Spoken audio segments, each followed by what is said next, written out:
Welcome to the CoinOp Cowboys, a podcast where four guys explore the absurdities of everyday life, sharing our entertaining experiences and insights on a variety of topics.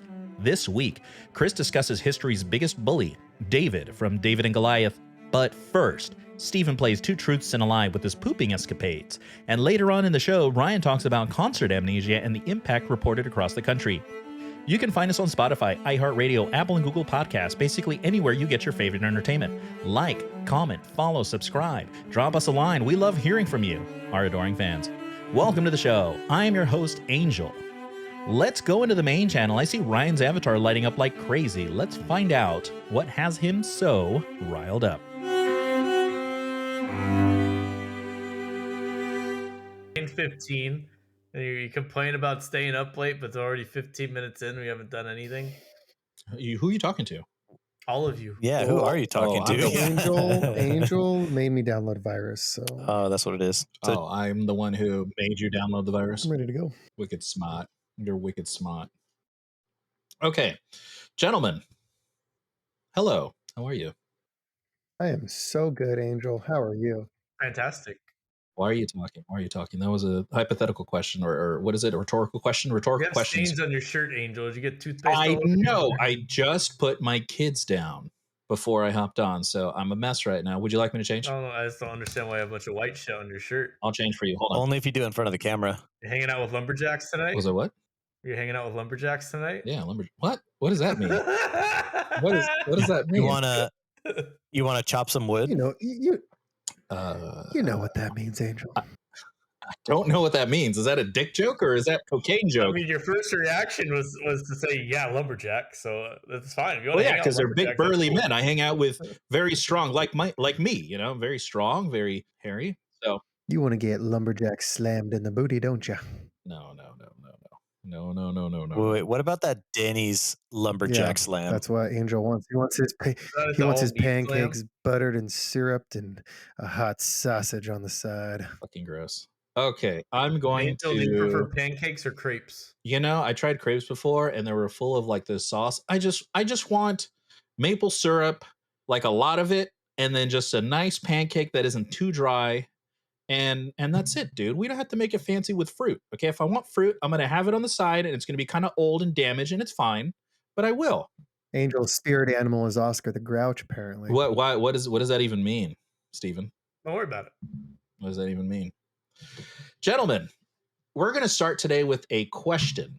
More like an exercise. We're gonna embark on a little journey. Are you not gonna introduce us? Into the deepest reaches of your minds. We're going to unlock some understanding and some value. Okay. I'm going to introduce each of you in turn as you appear on my screen, and you're in order right now. So that's how you're going to appear. I'm going to say your name in order, and I'm going to ask you two questions. Number one, if you can right now, each of you take a second, close your eyes, stop, be present, take a second to hear your surroundings, contemplate this moment, take a deep breath in, deep breath out, nice and steady, in and out. That's what a hamburger is all about. I want you to think about your strengths, your weaknesses, your behaviors, your personality. What makes you so different? Close your eyes, Stephen. No peeking. Thank you. What makes you so different from everyone else? Think about those qualities. Now, I want you to think of the animal that resembles those traits. The way this works is when you introduce yourself, you say the animal's name. It's going to release those powers, and those powers are going to come with superpowers, and that's going to be your superpower. So you're going to tell me your spirit animal and the superpower that comes with it. It could be any superpower. So we're going to start with the first person. It's going to be Ryan. Hello, Ryan.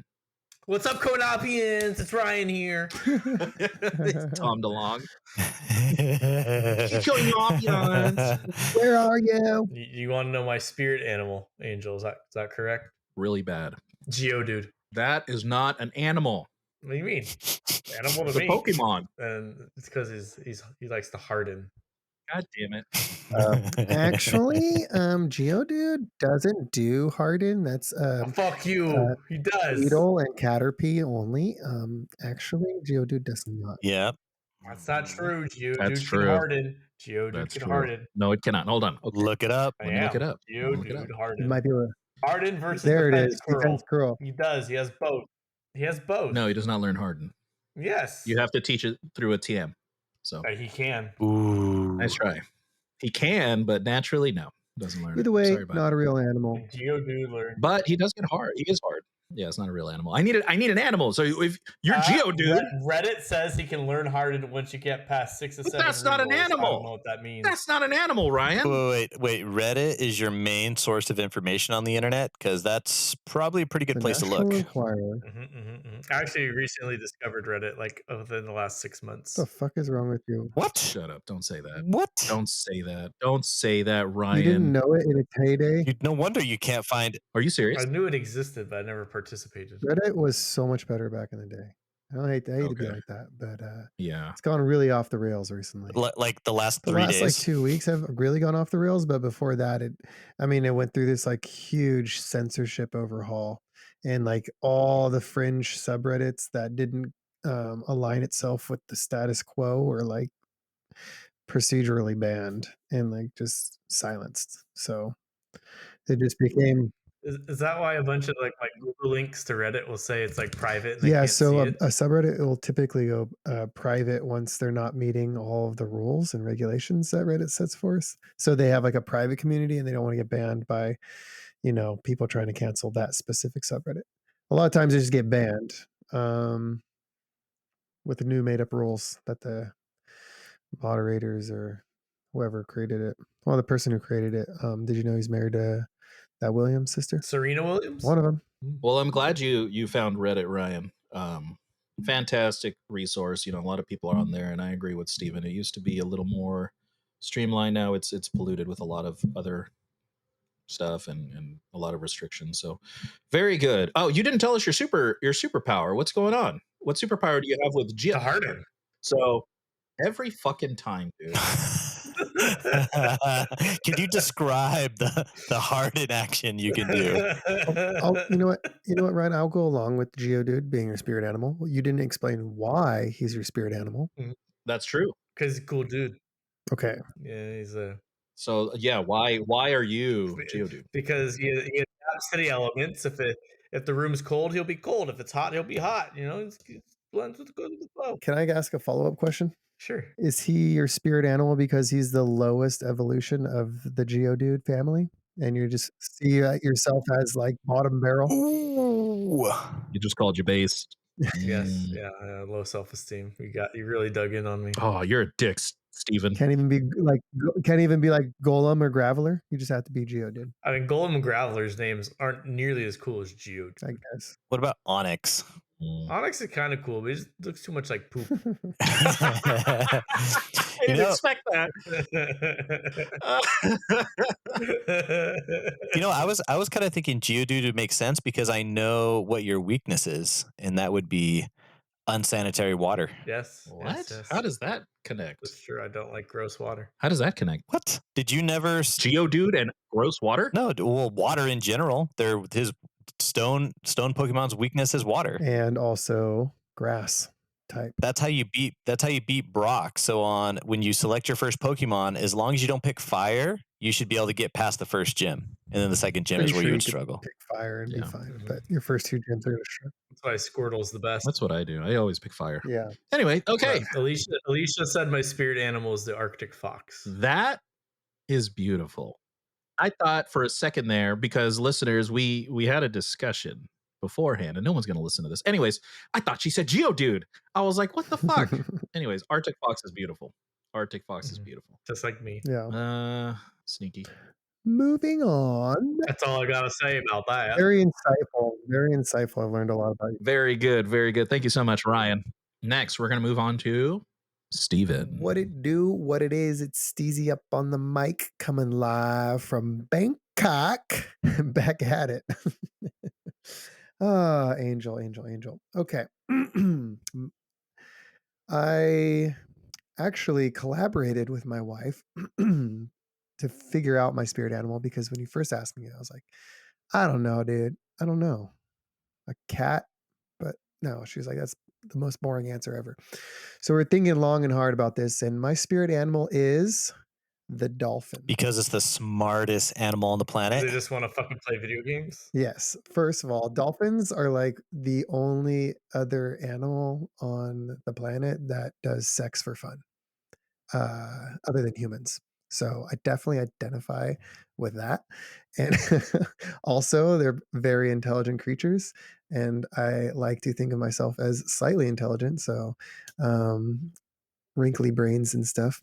And then also, they live in pods and have a lot of fun. I'm a very social creature and I like to hang out with people and travel and, yeah, just in general be silly. And I think dolphins are pretty silly. Superpower, I didn't know that we were asking that question too. If I could have any superpower, is that the question? Or do I have to have a dolphin superpower? You just said dolphin. Guess what, Steven? You've just been infused. I saw it. I don't know if anybody else sees it. You have to have a certain level of genius, but I'm sure Chris seen it and Ryan's seen it. Oh but yeah, it's actually I hear it. Can you hear that that giggling crackling noise that the the cackling giggling in and Steven's crackling, voice? Yeah. shrieking. I'm gay. Yeah. I'm gay. Yeah. Maybe. So with the infusion, you said the power word is your spirit animal. What power do you have now that you've said your spirit animal? I have, I don't know, because I'm very confused. I don't know what you're asking. Like, is it a Pick a superpower. Just pick a superpower. What's your superpower, bro? What's your superpower as a dolphin? Yeah, you shoot lasers out of your eyes. Yeah. Why? Because you're a dolphin. Yeah. Echolocation. Invisibility, super strength, super intelligence, Fitness, Superman, stamina. No, it's to predict the future. Whoa. Whoa. I like it. How does it come across? So as a dolphin, you can predict the future. Yeah. Yes.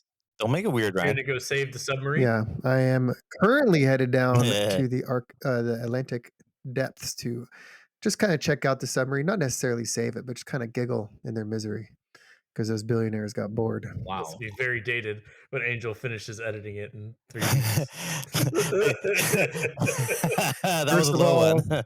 But Ryan, there's no more evil people in this world than billionaires. If you're a billionaire, you're inherently evil. So this is just karma. They fucked around and found out. One of those billionaires, one of them, Steven, that's in there, he was a very famous pilot that was known as a very Don't care. kind man. If you have $1 billion, you have too much money. And he's one of the only pilots to fly over both poles. Oh wow, that makes him a good person. So some say the government set him up because he knows the Earth is flat. So that's a bunch of hokey pokey nonsense, Ryan. Don't believe in that either. I mean, they already have a documentary ready, so timely stuff. Hey, by the way, I hope I still think you're going to be a good person because you're a really smart guy, Steven. And when you're a billionaire, I still think you're going to be a nice guy and a good person. No, if you have $1 billion, you do good things until you don't have $1 billion. You should never have $1 billion. Why? Because why not? Because if you're either a selfish piece of shit or you're going to look at all of the struggle in life, dude, go help kids with cancer. Go do something meaningful. Don't fucking just sit on your treasure pile like a fucking piece of shit dragon. Do something. If you have $1 billion, you're a bad person. What if you have $1 million? No, $1 million is like more of a reasonable amount of money to have.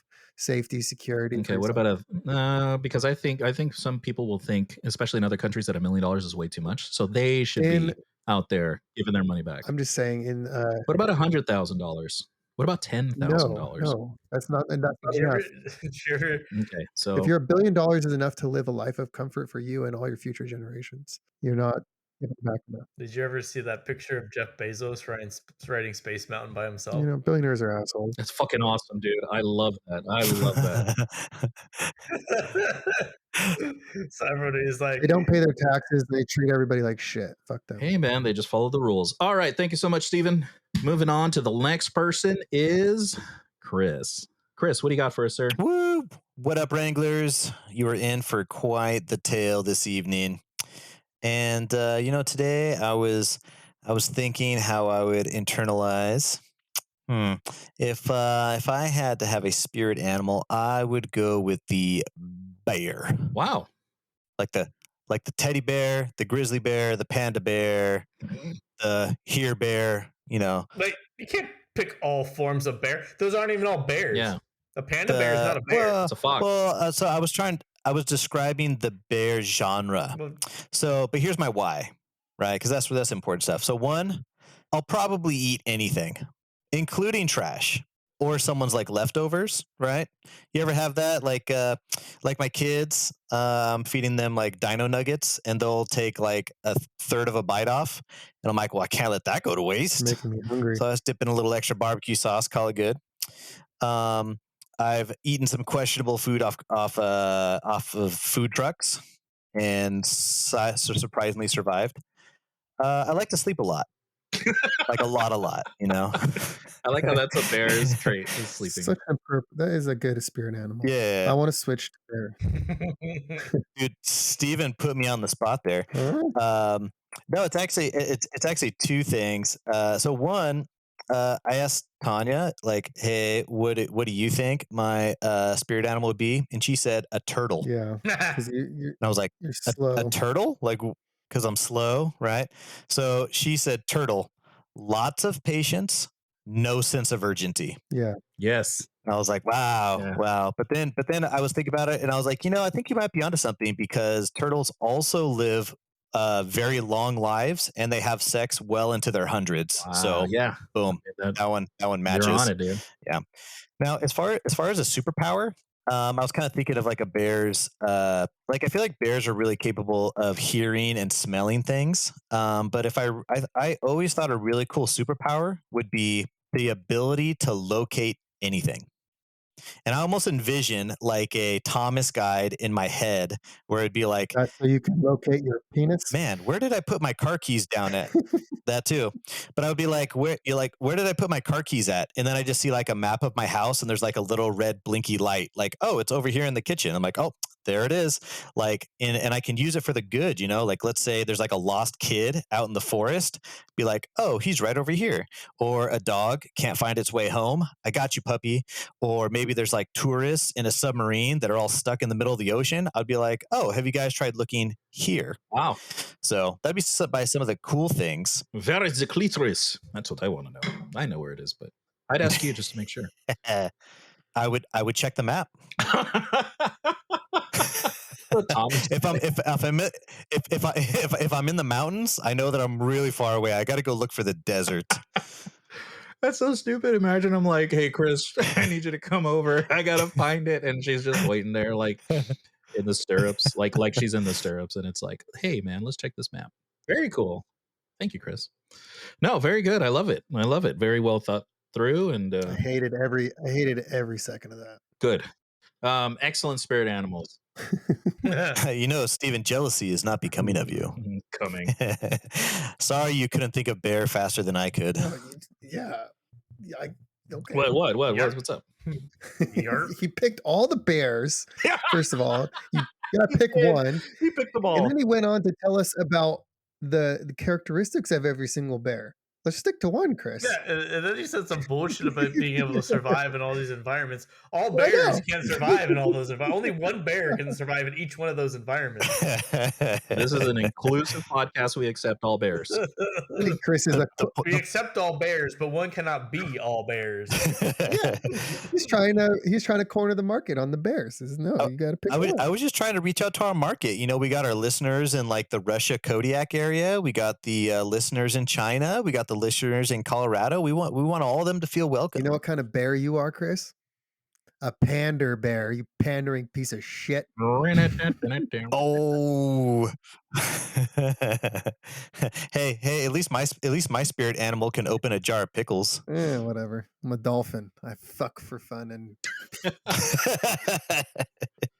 No, great choices, guys. That's going to be your spirit animal for the rest of your life, and I hope they serve you well, and I hope you enjoy your new superpowers. Personally, me, it's the bald eagle because America. Fuck yeah, July 4th. Fuck yeah. America. Not on July 4th, so relevant. That would be perfect. Angel will be there drinking his Bud Light, wearing his American flag t-shirt, driving his Ford truck. Nah. I only drink whiskey, baby. So Angel, every time I see you're drinking a different liquor, a different spirit. It was rum last time. but it's the same color. Yeah, it's either port or whiskey. So last time you brought over a thing of rum. It's port. Oh, last time like D&D session? Yeah. D&D session. Oh, that was really good. Yeah, Boom At Boo. least you stopped drinking the goddamn gin. Oh yeah, I had a bad reaction. That's what happens when It you wasn't- drink like 30 bottles of it. Nope. Did you get drunk, or did you start speaking in a British I accent? just start speaking a British accent, you know. If I can start drinking gin, you start speaking British, Did you have Ryan Reynolds So- gin? Or whose gin was it? Yeah, it's Ryan Reynolds. I tried that. Aviation aviation is gin. Aviation. it's not. I heard there was I prefer Bum. Bum. You heard nothing? I heard bad things Boom Boo. about that gin. Oh yeah, it's not great. I tried it, didn't like it. Yeah. Do you like any gin? though? I stick to have some Hendrix. That's really good. Ryan's playing fantasy or Final Fantasy. What are you talking about? Ryan, how fucking dare you? How fucking dare you? Last time you called me out so many goddamn times. I'm not playing anything. I'm at the computer. He's playing Dead by Daylight. He's winning at Fortnite. You said it. I have it on recording. Anyways, Okay. So you want to know what my bone to pick is this week, Angel? let's introduce Ryan's boner. What do you got? So my bone to pick this week is in one of the intros about two episodes ago. You record these intros, on the side. They're really cool, but you're trying to pretend that you're getting double kills and triple kills in I was. Fortnite. You ain't doing that. You're Yes, I not was. doing that. I don't think you've ever gotten a triple kill in Fortnite. Listeners, it's really hard for Ryan to accept exceptional performance, and that's fine. He's a skeptic, but when it comes to being exceptional, it's right here, baby. You're full of shit, Angel. Yep. Ryan, if you really want to see some fun, fastic amazingness, you should check out his Twitch stream. You can see he Fortnite all over the place. That's right. I've played with him. I played with him twice, and we won. Yeah, you won twice in a row. And it was because of me. I was the one crushing. Wait. So Ryan, after you stopped playing with Angel, did you win back to back again? We won back to back, and I uninstalled it. Oh, so you haven't been back to back winning since you played with Angel. I'm seeing a common denominator here. I just haven't played it. I haven't played it since. You just had what about other battle royales? I mean, PUBG. Did you get it back to back? Well, when Chris joined us, we did get a chicken dinner. That's very good. Another common denominator. There you go. Yeah, got some winners. You ever play with Steven? Steven, did you ever play? Fortnite? Yeah. I have never. No. The other one. PUBG? Don't get me started, Angel. Oh, are you talking about when you were in the way of my shot Yeah, 3 different matches in a row. when I was shooting at nobody? Funny how I was looking out the window for 5 minutes, and then all of a sudden somebody else wants to look out the window and just decides to shoot me in the back of the head to look out the same window. So when he says double kills and triple kills, he's just talking about his His teammates. teammates, yeah. Wait a minute. So, Steven, if your superpower is you can see the future, but you couldn't see Angel putting one through the back of your dome, I just acquired this superpower. Oh, he just acquired Yeah. it. Oh god. oh, okay. Let's blame it on the timing. Yeah, let's chalk it up to timing. I saw your future, Chris. You better be careful tomorrow. I'll tell you what. What does that mean? Well, I was gonna go to Taco Bell, but Ryan maybe got not. some points. He could get you some free Taco Bell. I have like 4 free fucking. Ryan got to premium be the items work from my order breakfast order the on other his day. personal account. Cha-ching, bitch! The other day I went to Taco Bell at lunch for work, and I always order through the app. So I park in the parking lot, and then I order through the app, and I go say, "Hey, I got a mobile order." But when I did it, the gentleman at the drive-thru, I said I have my mobile order, and I started to proceed to the pickup line, and the guy just stuck his hand out the window, held it out, and I grabbed it and went without even stopping my car. It was a beautiful moment of synergy. It's Wow, a NASCAR pit stop. dude, the efficiency. I love it. You know what I app love is it. pretty I feel good? like that's how all should The be. McDonald's app is pretty dope. The McDonald's app is phenomenal. There's always great coupons in it. Dude, you get $1 coffee every day, no strings attached. Just get $1 any size. There's dollar fry Fridays every Friday. So, Steven, if you have the free coffee every day, what percentage of the time do you just get the coffee and nothing else? Well, it's not free. It's $1, but that's basically free because nobody else sells it that cheap. Oh, I same. do it 50-50. 50% of the time, I'll grab an oatmeal with it, which is like, so my whole total is like $4, but $4 for breakfast these days is fucking steal. The low-key breakfast app for McDonald's is the hash brown's only $1 in the app for breakfast, and that motherfucker's like $4. Yeah. In real life? Yeah, it's stupid. It's real dumb. Yeah, they have weird prices if you order outside of a meal. They have weird prices. And McDonald's is a super efficient organization. Like their drive-through, if there's like 20 people in line, I'm not worried. Same with Chick-fil-A. Yeah, you chug through that. Yeah, that one too. Now with that, Ryan, question for you. When the wife and I order from Taco Bell and Del Taco, the main stuff we can kind of sort out, but the sides is what we always struggle on. So you have the Taco Bell nachos with cheese, the regular one, and then you have the crinkle cut fries at Del Taco. Mm-hmm. Which one's better? Oh, the crinkle cut fries are way better than the nacho cheese dips at Taco Bell. Really? That's just like an extra that I don't even really pay attention to. Like if I order the box, it's going to come with the nacho cheese. Because I either pick the nacho cheese chips or the cinnamon twists. The cinnamon twists are trash. At least with the nacho cheese chips, I could dip my burrito into that nacho cheese and be extra gluttonous. Oh, man, dude, you're playing 4D chess here. Because the chips have like a weird oily aftertaste. I'm not a real big fan of the Taco Bell. I'm still actively protesting Taco Bell. How dare you? Actively? Why? Why would you do that? Because they took away the double decker for no reason at all, other than they wanted to fuck around with Steven. And I don't like that. But we discovered how to make the double decker, Steve. Yeah, and I'll eat it if people bring it somewhere, but I will not spend my money at Taco Bell. I haven't bought Taco Bell in years. You're a fucking liar. You're such a fucking liar. One time I've ate it is when Ryan brings it to the Christmas potluck. And then I eat You're it. a fucking liar. I swear. I won't spend my money there. I don't believe you. To bring back the Bullshit. Mexican pizza, that's way harder to make than the double decker. The Mexican pizza was like the most overrated thing ever. Nobody fucking gave a shit about the Mexican pizza until people started talking about it on fucking Twitter.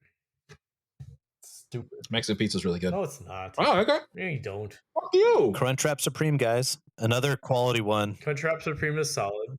So the new hack right now that I like is you get the beefy 5-layer burrito. You add jalapenos to it if your butthole can take it. But the real trick is you fucking put the fucking French fries in there. Their French fries are terrible on their own, but if you add the French fries into their burrito, it's pretty fucking good. Taco Bell French fries? I didn't know they had French fries. They have French fries. They bring them back like every 3 or 4 months and say like a commercial is like, oh, the French fries are back. Like nobody really fucking cares. They're always back. It's like the McRib. It's always back. I stopped getting that. You know, it was a failure when Taco Bell had their stupid cantina menu or that one menu that was supposed to be like healthier. Fucking nobody goes to Taco Bell. Nobody goes to Taco Bell for fucking healthy eats, dude. And like Power Bowls. No, I go and there shit. because it used to be like for $10 I would eat all night long, high as shit, eat all the food I want, never get through the bag because it's just too much food for $10. Now it's I freaking fed like 15 people at work for $60 this week. That's stupid. That's incredible. The best part is Very nice. I put in all the food into the app and it goes, you can't order more than $50 through the drive-thru. You got to go inside. And I walk inside and like, hey, I got a mobile order for Ryan. The lady looked down. She didn't even say a word to me. She just turned around and went back working because it was just 2 people making like my 16 crunch wraps. I don't get paid enough to do this shit. Oh, nice. That's incredible. They had a nice quiet morning until I walked in. Like nobody buys Taco Bell breakfast. What the fuck? Someone's catering it. All right, let's spin that wheel. Chris is back. Come on, baby. Spin the fucking wheel, Angel. What? Oh, here we go. Sticking to the schedule. And we're going to spin the first wheel for the first topic, or spin the wheel for the first topic. Whatever, let's go. And Steven. Spinning. And it's spinning. It's going to be me. And it's spinning. Lands on Steven every time. All And the time. it's Steven. Yeah, there's your confetti, buddy. Wow, I'm Very shocked. good. I get to go first right, again. Let's listen to Steven's midlife Yeah. crisis. Let's go. Steven, what did you bring the CoinOp-ians cow burgers? Well, I today? used to eat really big breakfast. Now I eat rice patties and oatmeal every Well, day. it's funny that Ryan wanted to talk about Taco Bell for so long because today I'm introducing a new game that we're all going to play. Are you guys excited? I am. I've hardened. Yes. Angel, cue the Saw, the movie The Saw, the music. Cue that. Do you want to play a little game? No. This game is going to be called, and I think it's fitting. Have you heard of that one game, Two Truths and a Lie?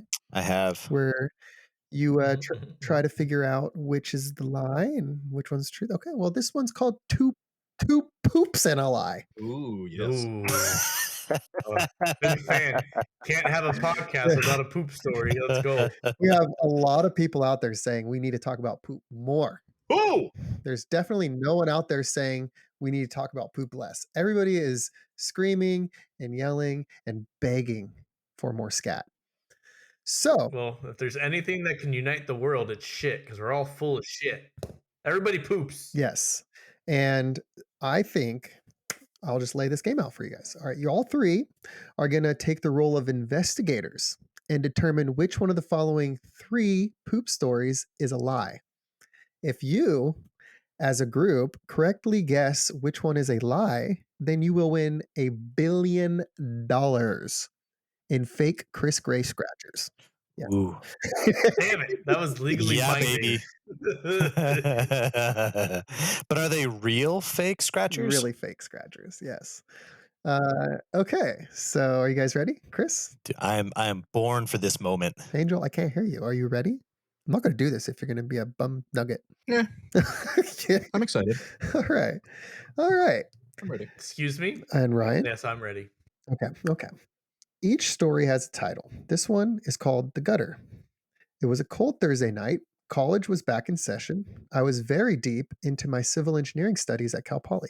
If you know anything about the area around Cal Poly, there ain't much in the way of nightlife. However, there was a gold mine of a spot that a few of us engineers found out about.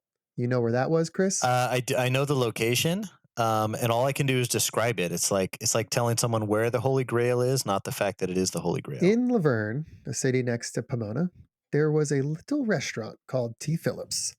And oh, baby, back in 2011, they had the famous $3 pint night every Thursday. Oh, yeah. It was a beautiful day in which you could choose any beer on their wall of beers, which was about 50 taps, and get a pint for $3. Great deal. Not only that, they had the biggest plates of nachos and curly fries, like piles. You order curly fries, they just give you a huge platter, and it's stacked probably a foot high of curly fries. So we would go there all the time. It's perfect. You got to try all the different beers you wanted. I found out what an IPA was. I found out what a port, stout, whatever bullshit. Found it all out. So, anyways, we go there almost every Thursday in college. But there was a very special Thursday, Ryan, that comes to my mind.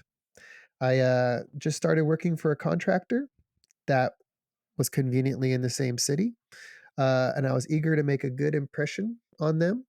But I kind of also wanted to stay up and drink with my friends all the time. On this particular Thursday, it got a little out of hand, and I was not going to make it all the way back home because I was pretty drunk. I kind of was worried that I wasn't going to wake up for work, and I decided in my very, very smart dolphin brain that I was just going to park at my job, which was like a couple blocks away, and sleep and wake up in the morning and just go in like I had been there all along. The night was really wild. I had a lot of $3 pints, all mixed, not the same beer. I had a lot of the bar food, and last call finally happened. We all said goodbye. I drove to my work. I parked the car on the street and fell asleep. At around 4 a.m., I was abruptly woken with a shooting pain in my gut. I quickly realized I was not going to win this battle, but there was a problem, Ryan. There was no bathroom. I did not have a key to my office, and the nearest restaurant, nothing was open. It's Laverne. And where I lived was like 15, 20 minutes away. And this was happening now. So I did Steven. what any respecting 22-year-old would do. And I got out of my car. I looked around to make sure no one was watching, pulled down my pants, and pooped in the gutter. Now, I would love to say that is where the story ends, but it does not. I got so scared.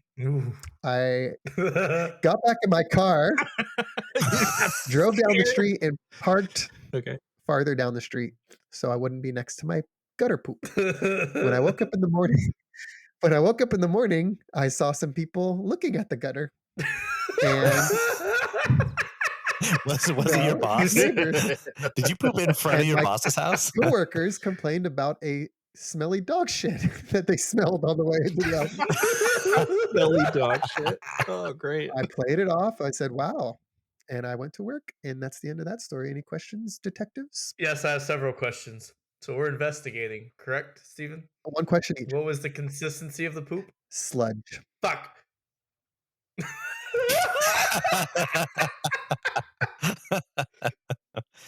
All right. All right, noted. Okay, I Okay. have a question. I have a question. So at the beginning of the story, the alleged sludge pooper stated that he was deep in study.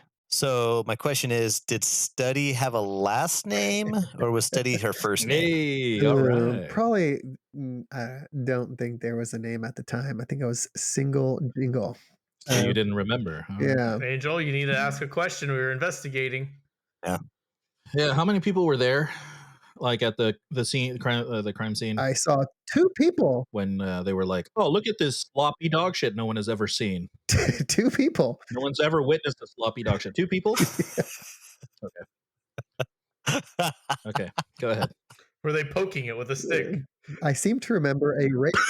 Yeah, I was gonna say, how long did the Where do they get a rake? So you're telling me you watched 2 people you know I don't know them. clean up your shit off the street? It was a street where my office was at. The office was located on a street that was half residential, half offices. I used to work somewhere like that, so I get it. But Anyways, the next story, Yeah. entitled The Duffel Bag. Second story, I started dating, I'll just call them a porcel, in my early 20s, and I was quickly infatuated. I tried hard to impress this person. I watched a bunch of scary movies. I dressed differently. I got tattoos, piercings. I read Twilight books. I even started eating food that I was not used to. Specifically, Question: did you tattoo your nipples? no. pussy. was that a question, or were you calling him a name? No, Yeah. no. That does not Okay, count. so I started eating a lot of food I was not used to, specifically very spicy food, spicy Mexican food. Now, this was great. Everybody loves Mexican food. And a lot of times you want to eat it spicy. Spicy is good. Well, I kept pushing it and pushing it and pushing it. And I ate spicy food until I couldn't bear it anymore. And I built up my tolerance. So I was able to eat pretty spicy food. My mouth could handle it. But unfortunately, my poor white boy gut did not have the same tolerance as my mouth. Ryan, this led to a lot of emergency situations when it came to the bathroom. I actually didn't put that together for a long time. But anyways, the spicy food gave me the shits all the time. And I just thought that was the way it was. So I dealt with it. At this point in my life, I had a commute down to Placentia. A lot of the times when I'd be driving home, I'd get that horrible spicy poop cramp while driving or stuck in traffic. And it would give me a lot of anxiety. I would white knuckle the steering wheel a lot, but I would always make it home and poop my brains out, no problem. But one day, it was time for this girl that I was with to meet my parents. It was a still new relationship, but serious enough to introduce to them. We packed all of our things and headed out to San Diego for a weekend. But first, let's stop at Los Cerritos to eat spicy bean and cheese burritos before the road trip. Good idea, right, Chris? Fantastic idea. Well, about an hour into our road trip, circa Santa Ana, I believe I was on the 5, I got a horrible spicy poop cramp and it hit my belly so hard. I grimaced, white knuckled, and fought my way through that cramp. I was a brave bear, a Kodiak bear, you would say. I did not let her catch on to the pain that I was going through, but the fear struck me, Angel. Okay. There was an hour and a half left on this trip, and if these pains didn't go away, I was in big trouble. Did you say an hour and a half? Yes, And you were already sweating? I'm already sweating. I believe you, man. You can make it. You can make I'm it. trying. Don't be a bitch. Don't be a bitch. Let's I go. said, as long as that was the only one and the cramps go away, I'll be fine. But these things don't go that way. and these cramps did not go away. They kept coming and coming and coming in shorter and shorter intervals. And at this point, I knew something was very clearly wrong. And she noticed, but it's kind of new. And I really didn't want to tell her what was going on, but I didn't have like any other excuse. So I told her, I have to shit. I have to fucking shit. Say how it is. I could not hold it back. Like it was getting so painful. I found the nearest exit and I started looking for a gas station, a restaurant, anything. And I'm just in like pure fight or flight mode at this point. I can't think straight. My like asshole is puckering. I'm trying to hold back this shit. And I'm driving around in some residential neighborhood and there's nowhere in sight. Fucking nothing. And I'm fucking yelling at everybody. Everybody in front of me. Not a Starbucks? Nothing. I couldn't find anything. It's like the only time in Los Angeles or Orange County I could not find a gas station. It was just all the Target. Always go to Target. I know. Or a Starbucks. Dude, the red lights lasted forever. You know, the stop signs, nobody wanted to move. Everybody's like, yeah, cross the street, no big deal, you know, and I'm screaming at everybody and I'm like, fucking motherfucking bitch, move your fucking ass. I'm gonna fucking kill you. Like shit. You know, the girl is getting very traumatized by my lack of self-control here. And finally, I see a tall pole up in the air with a Shell sign on it, a gas station. I'm saved. I turn left on the street that's going to take me to it. And right before my eyes is a wall and a cul-de-sac dead end inside of an industrial complex. I am losing this war. I am waving the white flag. I have no other options. What do I do, Ryan? At this point, your hole must be way too excited. Yeah, but it was Just start relaxing. Dude, I gave up. And at this point, I did what any respecting 24-year-old dude would do in my position. I got out of the car, I popped the trunk, and I found my duffel bag. I emptied it out and popped a squat and shit. No. And shit in the duffel bag. No, damn it. By the trunk of my car while the poor girl sat in the driver or the shotgun. And all I could hear the whole time was like, It was the most putrid smelling shit I've ever shit in my life. It was disgusting. I was sweating. All she hears is like muffled. That's all she could hear. I did it. I took off a sock. I wiped my butt with one of my socks. I zipped up the duffel bag and I left it on the sidewalk. And we drove away. You left it on the sidewalk. We drove away and we didn't talk the rest of the way down. It was silence. Surprisingly, that relationship didn't work out. That was quite a moment you guys got through. Surprised it didn't work out. I don't know. I always think, I wonder if somebody opened up that bag. Just like a bum or somebody opened up that bag. There's got to be money in this bag. It's poop again. It's time for investigation mode. Yes. Investigation. I have a question prepared. Okay. So you were pooping in the duffel bag. Yes. Were you hovering over the duffel bag? Were you bracing yourself on a brick wall? What was your position? The shit in the duffel bag. My butt was up against the bumper of my car, and I was hovering over over the duffel bag. Yes. You nasty. You're just nasty. Middle of the day. Middle of the day. Oh, it's the daytime. Wait, you couldn't find anything in daytime? I thought it was nighttime. Exit a freeway, no McDonald's, no Jack in the Box. Broad daylight. Were kids still in school? Luckily, I was in like an industrial complex. It was a Saturday morning industrial complex, so I'm assuming nobody was working that day, but I didn't really look around too good. So, question.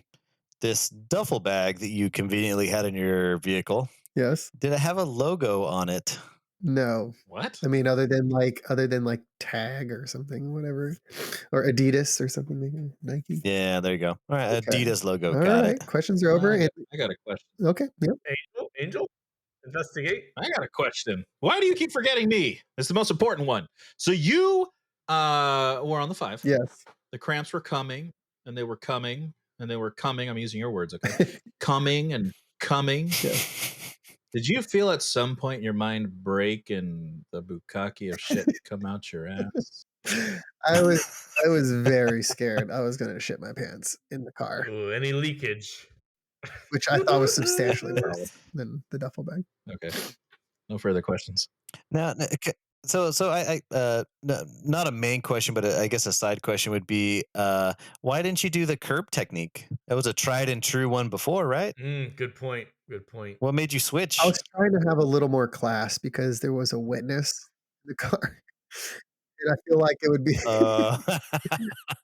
They also didn't have the cover of darkness as broad daylight. I feel like I'm cheating, but why didn't you just cross your legs and squeeze? Oh, trust me, that was attempted. Okay.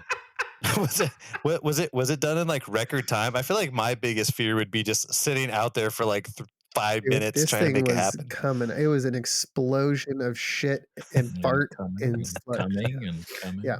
Okay. When emergency poops are always like the quickest poops in the world, and it's the most poop you've ever seen. Yeah. So such an accurate soundbite there. All right. You ready for the last story? And then you guys can determine your make your guess. Texas has 10-4. The last story is called Charger Bag. Charger bag? Charger Bag. Charger. Oh, bag. Another duffel bag? No, this one's not a duffel bag. All right. The final story. All right, here I'll go through it quickly. This was a bit later in my life. I was single again. I was dating around, and at this point, I had just went to Coachella and met some lovely lady, and everybody calls her Coachella girl, or more fondly, Hairy Toes. A lot of people know her as Hairy Toes. Anyways, we started seeing each other. We started seeing each other when we got back, and she hung out at my place, and occasionally I'd go to hers. Her place was a bit more special than mine. She lived in a somewhat converted garage in a run-of-the-mill house in Azusa. There was not really any luxury there, and she shared the place with a lot of other roommates. She was in college and doing the college life. One night with this girl, we went out, had drinks, had dinner, and we wanted to sleep over at her place. Bow chick wow wow.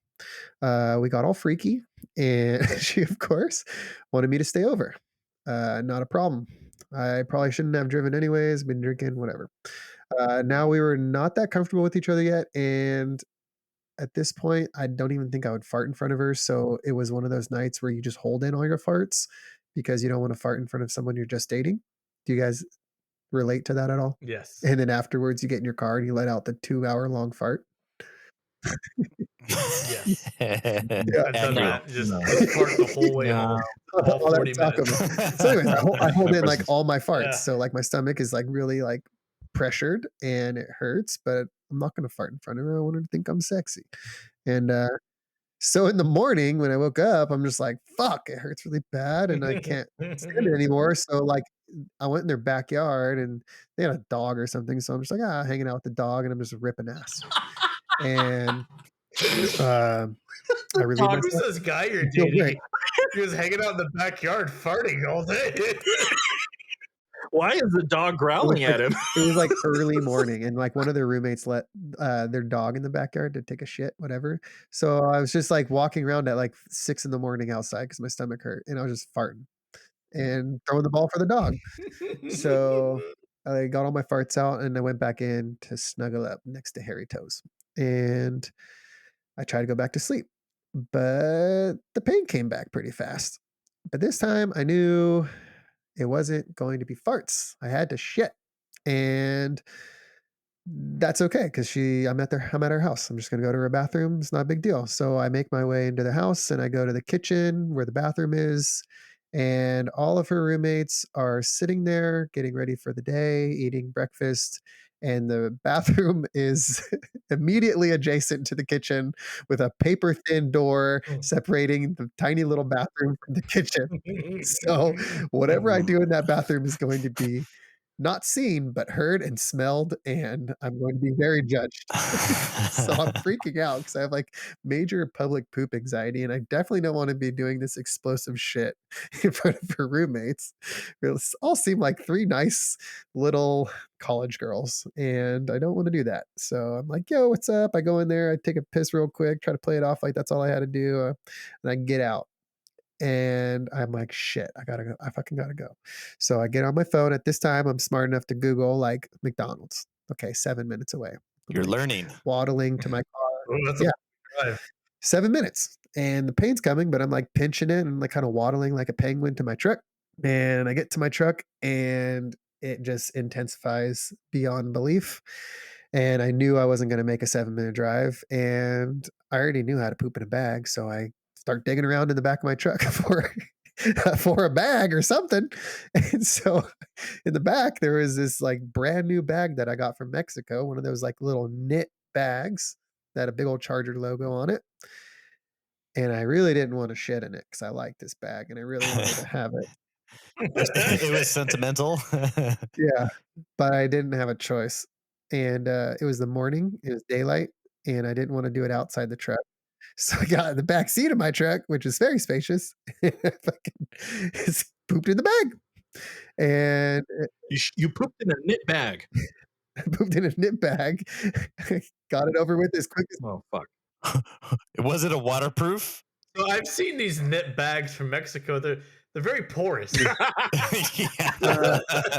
look, there's you have some time. You have like 5 minutes before it starts to seep through.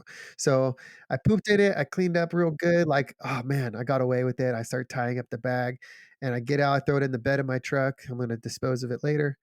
And right when I close the door, guess who's out there waiting to greet me? It's Harry Toes. She says, "What do you—" How? How? I had been gone for quite a while. I had gone out to hang out with the dog. I came in for a split second, then I went in her house for like 10 minutes, and then I went back outside and she was beginning to wonder where I was. So I see her as I'm opening the door to my truck, and I quickly close the door to my truck to hide the smell and the poop bag. And I play it off. I go, oh, hey, I just wanted to come get something from my truck. I needed my phone charger or something like that. And she's like, well, kind of okay. Like grab her by the hand and go, let's go back inside. It's cold. And we go back inside. And that's the end of that story. She never found out. Okay. My truck smelled for a little bit. No shit. No, it was Yeah. shit. Oh. All right. So now you've heard 3 stories, and it's your job as investigators to determine which one of those was a lie. So you shit in the knit bag. It was inside the car, then went back inside the house with the girl. How long until you returned back to the truck to dispose of A the bit bag? longer than I'm embarrassed. I'm a little embarrassed to admit. A few hours, right? How many hours? A couple hours, Ryan. Just I stewing feel in like there. the smell would never go away. I've left a fast food bag inside my car, and you smell it for like a week. I took it to the car wash and got it deep cleaned. Have- It was a brand new work truck, by the way. Steven, friend question here. Have I sat in the spot where you shit in this bag in your truck? No, I didn't do it where you sit. I do it like where your feet go. And there was those like plastic the rubber liners down there. So Mm. trust me, if you're worried about sitting in the back seat, there's way worse things that have happened back there. Okay. So you really decided to shit in knitted bag with the Chargers logo you loved. Yes. After experiencing the shit of your life from the last story, you were praying for a goddamn toilet, and you decided shitting in your bag was better than shitting in a toilet. Yes. After shitting Next- outside, ass to bumper in a I bag. feel like you're making the mistake that I felt like I had a choice in the moment. I was I mean, panicking and that's the question. That's the question. yeah. Yeah. But Angel, I'm sure he wanted to see that lady naked again, and if she would have, Oh yeah, fair point. Fair point. What you did you know, notice she would have discovered what was coming under that bathroom. Did you see her naked again? Yes. I didn't want to be known as the poop guy. Win for me. The guy that pooped in his truck. I mean, Embarrassing. it's a bit ironic. Or you could have unlocked a kink. She would have still talked about it to this day. For real. She You have no idea. Yeah, she would be on her podcast talking about the time she dated the poop guy. Like, oh, I miss that poop guy. don't be that guy. Now she talks about the pooping bad guy. It sounds Midwestern for some reason. All right, pick the lie. The lie. All right, so I know for sure the duffel bag is true. You guys know, probably has been told. I knew that one. The gutter seemed very believable when you first said it, but it has the least amount of detail. However, the charger bag has holes. Like in the bag. So you think he purposely didn't give you details I think to mislead you? I think the charger bag is the falsehood here. Interesting. Chris, what say you? You know, I low key, I think all of them are truths. I think that is a very real possibility here. So I'm not exactly sure which one's the lie yet. The segment is 2 poops and a lie. Yeah. Angel, you have a guess? I'm going to say you're going to try to be clever because, I mean, predictably clever. So I agree with Ryan. I think the third one is a lie. Well, I guess I would agree with Ryan if it was a normal podcast, but it's not. So I'm definitely going with the curb poop. All right. Is the lie. All right. Oh, fuck. The answer is I don't know. I haven't locked in. I have not locked in, Steven. You have 10 seconds. What do you mean you haven't locked it? You already chose. Yeah, you and I bought into it too. But thinking back to the gutter, when I asked what type of poop it was, he quickly said sludge and moved on. Like there wasn't more detail to it. I'm sticking to the third. Whatever you say, I'm sticking to the third. It was the weakest. It is the weakest, and it's bullshit. And that was my first gut instinct. But the third one, you're shitting in knitted bags, dude. You had so many opportunities to shit anywhere else. Yeah. See, so of all the poops that I've known Steven to do, he does try to conceal the poop, except for the gutter poop. The gutter poop he did in the open. But that was after a night of drinking. That's what it seems like. He likes to hide his shame. He's very self-conscious. I don't think he would poop in the open. The gutter's fake. I'm going with Chris. All right, guys. The lie. I'll ride my coattails, why don't you? The lie He could have it a bag. is that there is no lie. Those are all true stories. Oh, you son of a bitch. I knew it. Are you serious? Oh, dude. See, the poop in the gutter was my first. Oh, I wouldn't say no. It was not my first public pooping experience. My first public pooping experience was in Big Bear while trying to fish with Chris. No, it was at that Green Valley Lake. I was there And for I that one. And I pooped next to a canoe. We drank so much the night before, and we woke up at 4 to go fishing. And we get to the lake, and I'm like, "Oh fuck, I got to shit so bad," and there was nowhere to poop. So I was like, "Hey, we're at a lake, and you're in Mother Nature, so I'm gonna go poop next to this canoe on the side of the lake." And I did it, and I wiped with a sock. And as we were leaving, there was a porta potty right next to Chris's truck that I didn't see. That's right. We caught no fish. How many times in your life have you wiped your ass with a sock? At least I 5. was just thinking that same question.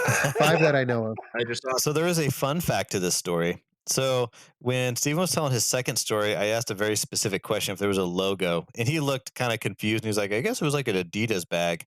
So what I was fishing for is I remember I saw him buy that Chargers knitted bag, Yes. and it actually looked very very much like this right here. There you go. So this is kind of what it looked like. I had like Charger stuff on it. That's exactly what I was picturing. Yes. Those things are all holy. Like I pooped in that. Like if it was any wetness to it, it'd instantly leak through that thing. I pooped in that, Ryan. That's right. So, but I asked him what the logo was because I was expecting him to say Chargers, and when he said Adidas, I was like, "Oh, well, I knew he had a Chargers one." So I was like, "Okay, that must be the lie." And then when he fessed up to the Charger one, I was like, "Adidas," and then the light bulb dawned on me. Steven, I know the Adidas bag that you pooped in because it had a yellow piece of duct tape around the handle. The reason it did because it was my duffel bag. No. The reason it was my duffel bag is Steven and I had the exact same navy blue duffel bag. And because we had the same, and I noticed we had the same, I put a yellow strip of duct tape around mine, and we eventually got them mixed up anyways. So, yeah, that was very unique. I pooped in Chris's duffel bag. Does that make us like Yeah. Eskimo bros or something? Escapoop brothers. Yeah. Yeah, there you go. Those bonds run deep. Nope. Yeah. That's right. You know, I actually got to the point with my spicy poops that like I would carry like a nice grocery bag with me at all times in my car as like an emergency kit. Smart. And it came in handy once when I went to a job site meeting at like 5 a.m. and the gate was locked and I couldn't get in the job site and I had to poop. And I had my kit there with me and I did it. And I had paper towels in there, tissue and everything. So it was a very luxurious poop. Is it like clockwork for you? You could eat something and know you're gonna poop within like Yes. X amount of minutes. So I toned it down on spicy food. I won't go above Tapatio or like Tabasco. And if I do, I keep it very, mild, sprinkle it on. I won't go above that anymore because I was going way above that and that was causing most of my problems. I haven't had an emergency poop in years. But I do know if I'm eating spicy food and I start to hiccup, it's going to be spicy poop cramps later. Guaranteed. Game on. All right. Yeah. Chris almost got it. He thought they were all truths for a second, and I thought he figured me out. Dude, I did. We didn't expect you to lie to us in the audience. I was like, dude, these are all true. And then I said that, and you're like, well, Chris, the segment's called Two Truths and a Lie. And I was like, okay, well, I guess one of them has to be wrong then. Just So I being guess a I'll good pick game this show one. host. So you guys have never There you pooped go. in a bag? What? I can't say I have. I think I've pooped in like a grocery bag before. Most definitely, probably. Do you guys have any poop anxieties? I've never wiped my sock No. though. No poop anxiety? I've done newspaper. I get such bad anxiety when I have to poop in a public place, like a Del Taco or something. When I go in, there's like only one stall, and you're like, dude, I know somebody's gonna come in right after I sit down. And they're gonna want No. one in right away. I think we talked about I this have already. zero shame to poop in a public bathroom. My anxiety comes when you like have the emergency poop and you're going there, and then just being fearful of A, the stalls all being taken, or B, someone having just blown up the stall and there's like nowhere clean at all for you to like utilize. There was a great story. We were in Phoenix to see a football game. We went to like a random playoff game in Arizona one year, and That was that the Cardinals Yes. versus the Packers? yes, epic game. But the best part of that about that trip was we were bar hopping in downtown Phoenix, and we had a friend. We'll call him Pritchard. This Pritchard guy that we know. We were in a tiny little bar, really packed. Is he a dick? Yeah, big dick. And Pritchard, we were in this bar and he had to go poop, but it was like a cozy little bar. A lot of people were there. And I walk around, I'm socializing. I go back to where the bathroom is and I see like a line of like 12 girls waiting to go into this bathroom. It was pretty hopping bar. And dude, I could hear the girls going, "Oh my God, who's in there? It's taking forever, blah, blah, blah, blah." And I'm like kind of getting invested in the gossip at this point. I'm like, now I'm wondering who the fuck's in the bathroom.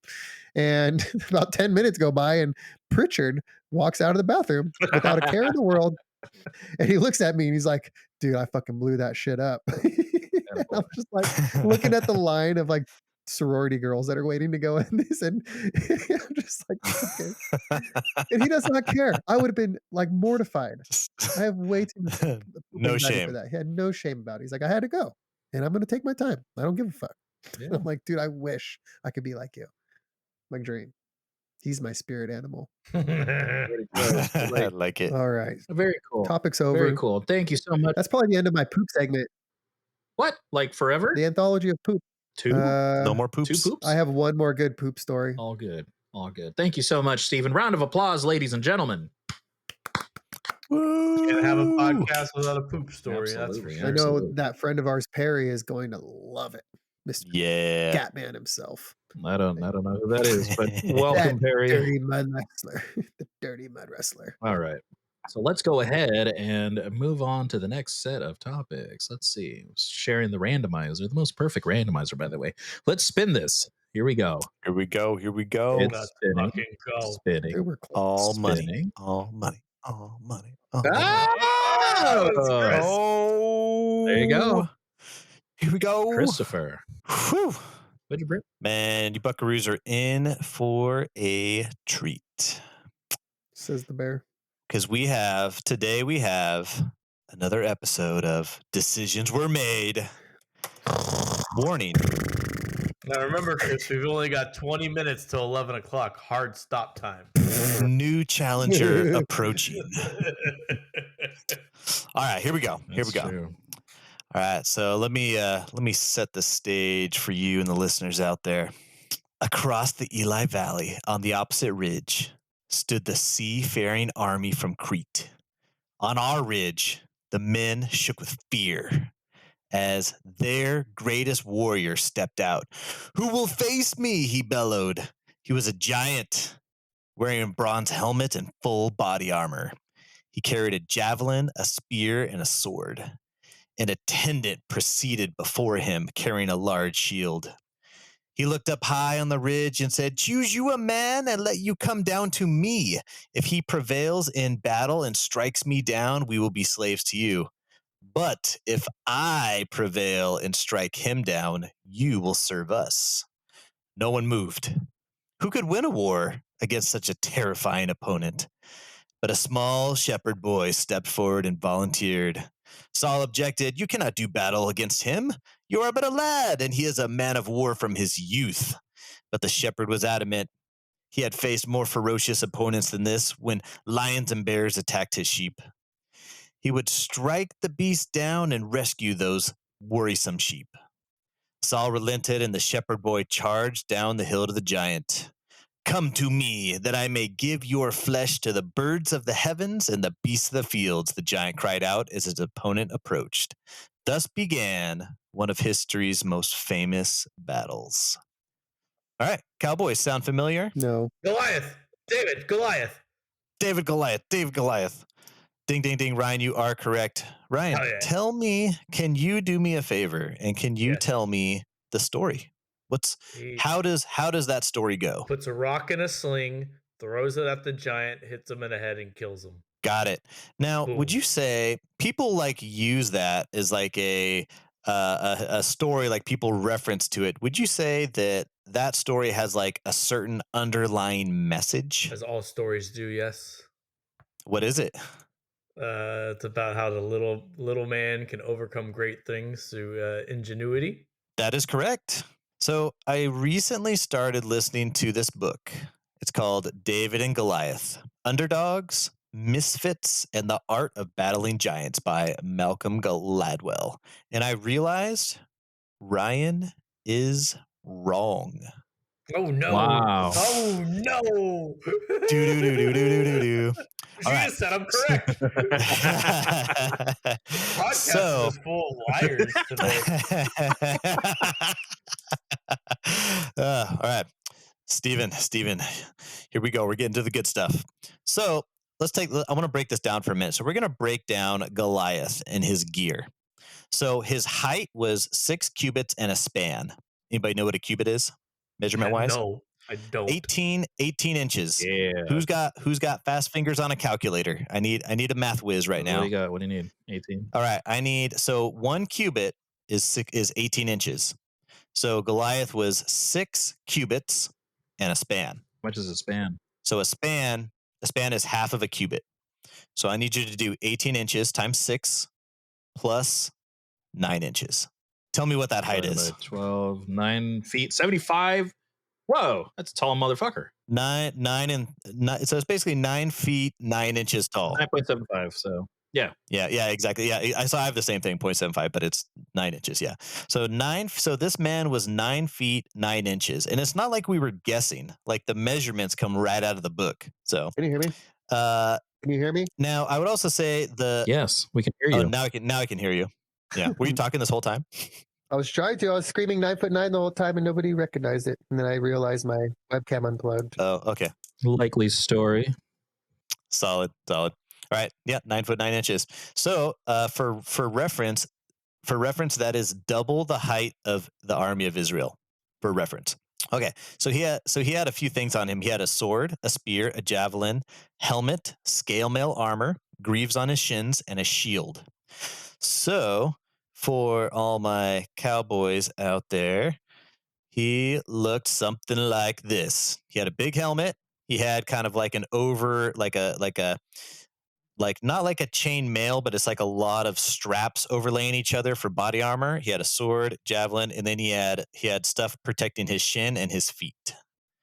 So for reference. What did he have for protecting his feet? So I saw thong sandals. yeah. So the picture, this cartoon sketch that I have shows protecting his shins, and it shows kind of sandals down here. But in the book, it says he has greaves covering his shins and his feet. Hmm. So, I mean, probably a minor thing here and there, but just know that he's probably covered everywhere except for maybe like knee to thigh, and then like bicep to arm, and then his face and neck area. Everything else is probably covered. Okay. All right. So let's go back here. Okay. The armor weighed 5,000 shekels. So, which comes out to What are these measurements and quantities? the shekels and cubits were common Greek and Arab measurements. You can Google them and they go, yeah. So a span was about 18 inches, which a span represented approximately from your elbow to your fingertip. And so that was like, everyone's different, but it's pretty close. Like, go ahead and Stephen, I know you have a tape measure right next to your computer. So just go ahead and measure that and see if you're at 18 inches right now. It's in my sock drawer. Yeah. Do I have a tape measure here? I do not have a tape measure. So his armor weighed 5,000 shekels, meaning just the body armor. Okay, we're just talking about just covering his chest and his upper thigh area, weighed 125 pounds. Steven. Yes. How much can you bench? Just one of the 45s on each side. 145. Okay, so 45 on each side, so that's 90. Okay, is it 145? Man, I like your quick math over here. Okay, so for reference, Steven, just the body armor he was wearing was approximately the weight of how much you're bench pressing there. Yeah, that's crazy. Okay, so how do you walk? Now, yeah. See, now that's kind of the thing too. Like, hey, imagine if us cowboys put, your average plate is 45 pounds. So if we put three plates on our body and tried walking around, that would feel terrible. There's no way I would be efficient or anything because I'm so small. I'm only 6'3" instead of 9'9". His spear gave an exact measurement on this. It is 12 feet 7 inches. 12 feet? Wow. 12-foot spear. And it gave shekels again, but it weighed basically 34 pounds. So almost one plate. So imagine, Steven, you pick up one of those plates and you hold it above like this and you throw it across the battlefield with deadly accuracy. How big was the spear? It was 12 feet 7 inches and it weighed 34 pounds. It was a big chunk of wood, and then the front had this big bronze tip, and then it had like bronze cord wrapped around it to kind of give it like not flexibility, but kind of balance out the weight a little bit and give it some oomph when you threw it. Because obviously, if a spear is like too light, you're not going to be able to go through like a shield or something. Next one, sword on his waist. So they don't specify the weight, but anyone want to take a guess on how much this sword weighed for our total measurements? 30 shekels. 60 pekels. Okay, what does that equate to in pounds? Yeah. Oh, 30 pounds. 30 pounds. All right, we got 30 pounds for the sword. That's a lot. That's a lot for a sword. Okay, we should bring it down. All right, what do you want to do? How many pounds do you want to do? 10, 15? $1, Bob. All right. I'll put 20 pounds down. That still may be a little heavy, but who knows? It's just under half the weight of the spear. Shield. So he has this giant bronze shield. How much do you think the shield weighs? Oh, shields are heavy. 30 All right. pounds. Is it a tower shield? It's a big round one. Well, I don't technically know, but I would assume it was a normal shield for the day was round, like a Leonidas shield. How many pounds do you want to put down? Put me down for 50. 50. I think that's a good guess. So basically a little over one plate. One bench plate as your armor there, and being able to hold it upright and protect yourself with it. Okay, so if I were to add these numbers, how much did it weigh? We don't know. We're guessing 50, but it said it's the sword. The shield we're guessing 50, and the sword we were guessing 20. Okay. So, but we don't have those actual weights.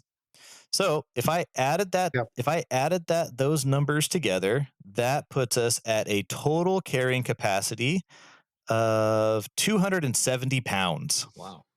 So naked man walking out there carrying 270 pounds of gear.